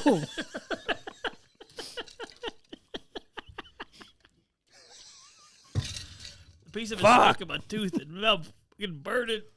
Oh, my God. I can't do. I got milk ready. Oh, you asshole. Get what? Milk. So you knew they were going to be spicy. I knew the habanero one was because I tried some before. And it lit me up. That one wasn't as bad that time. But if you ate a lot of that, that's why I just did small pieces. What's the guys from Grill Your Ass Up? What's his name? Jason? He Murph? can eat a dick. It wasn't his fault. Ah, That's really not. show's over, right? Not well. We still got to do FXR picks. Yeah, you guys on fire? Yeah. Do you think the you All think right, the- I'm gonna put the. Do you think So the mango five- habanero one was hotter than the last one? I think it was. My mouth went numb after the first one anyway, so I don't even know. No, that last one's hotter. Yeah, It's burning I'm on my not tongue. even feeling anything from that Oh, my one. God. Yeah, my tongue's You on can fire. eat a dick. I got like the bigger pieces. You guys want to give me your ratings? Yeah, they like the last two. The Last chicken. 0. I went. They tasted good, but they're my hot. I went God. 4, 3, 5, 4, 3. I went 5, What? 2, 3. It's a lot of math 5, right 2, now. 3, and zeros. It's bad. Dude, Jesus, God, my really? tongue's on fire. You're sweating. Dude. I told you, I have a fucking problem. You're sweating. Gotta get. I get something to eat Okay. out of my mouth. So what was your rating, Scotty? Well, the last two are definitely the worst ones. But okay, I give liked me, the. I liked them. It was like what, 5 is the best. yeah. 5 maple, 4 cowboy, 2 or 3 chipotle, 2 habanero, 1 Carolina Reaper. My tongue's on fire. Okay. It won't go away. That's so hot. I don't eat spicy shit, bro. Me either. All right. FXR is designed by racers for a racer. You know what? Actually, guys, grillyourassoff.com. Yeah, Get go you buy some of of the that. season. And get the habanero. Try it. Y'all are all We're calling gonna. me You a know what I pussy meant in to the do chat. tonight, and I completely forgot. I was gonna make some bacon with Infidel. Let's do that next. Are you here next week? Mm-hmm. Yeah, you're here. So I'll make some bacon beforehand. We'll try that. Well, I'll do some with Infidel, and I'll do some with Cannibal. We'll do that next week. And I use the. This one a burn coming out. Yeah, so Donnie has a good point. I use the mango habanero on like chicken and stuff, but it's not. Doesn't have the kick like the jerky does. Gotcha. But anyway, yeah, grillyourassoff.com, Darkside MX3. That helps. Listen, Why'd they make that so hot? I don't know, dude. I didn't even think it was hot. So I'm sweating like a the pig. piece- I'm sweating like an infidel. It's great. You are. You're. You had milk. That's why you didn't think it was hot. But I took the milk after. Like it didn't. Yeah. It didn't hit. It never. Yeah, because the milk, Milk doesn't make it just go away. Okay. pretty much. All right. Please visit grillyourassoff.com. Give them some support. FXR is designed by racers for racers with industry-leading fit, finish, and performance. Progression is the name of the game with every new piece created. At FXR, push our brand to the next level to provide you with the best products possible. Used by Malcolm Stewart, Garrett Marchbanks, Mike Brown, Chris Kiefer, and many more. FXR has core motor roots, so visit fxrracing.com and get you some riding gear. Get yourself ready for the summer. Okay, my picks for Pila. I'm going Prado for the win, Jet second, Deegs rounds up the podium. What you got, Scotty? Hunter Lawrence, Okay. Jet Lawrence, Uh-huh. Eli Tomac. E.T. So I'm going to tell you, I had a list first, and I crossed it out. I went Eli, Jet, Prado, and I crossed it off. I decided to go Probably a mistake not putting That's Deegs your in podium, there. or is that we're picking Yeah. podium? Podium. Yep. Podium for Probably a mistake not putting Deegs in there, but I think he comes out trying to show everybody and Yeah. makes a mistake. That's why it wasn't on my list to begin with, and I changed my mind. But go ahead, TJ. Who's your winner? Probably Jet, Deegs, and Prado. Okay. You guys happy with the show tonight? We're good? I was happy until you were gave us those. I don't know, man. I just gave you pieces of turkey. You're welcome to try. It was very good. The first Especially if you like spicy stuff, get the Carolina Reaper one. The flavor was great. Yeah. It just kicked on afterwards. And my And- tongue's burning. Yeah. Wow. Wow. It's good stuff. Like the pizza house for a second, then That it was just comes funny. back. It was funny because he was just like, "Yeah, try this one. Try this Yeah, one." it's so nice. And then, About oh, it. that was a little hot. That's Carolina Reaper. And it was stuck in my tooth, so I couldn't swallow it. Ah. Thanks to Race Tech, Yamaha Motor USA, Guts Racing, X-Brand Goggles, FXR, ETS Racing Fuels, T-Bolt USA, Grill Your Ass Off, Cherubies, Renthal. Don't forget Brunt Workwear if you want to give those guys some support. Start Your Systems going on. No. Started 20 minutes ago, so you can check that out on YouTube. Start Your Systems. And thank you to, Do they do 30-minute motos? yeah, Oh, wow. thanks to Carson Mumford, Aaron Plessinger. Thanks to you two donkeys. Other than that, guys, we are out of here. We'll be back next week.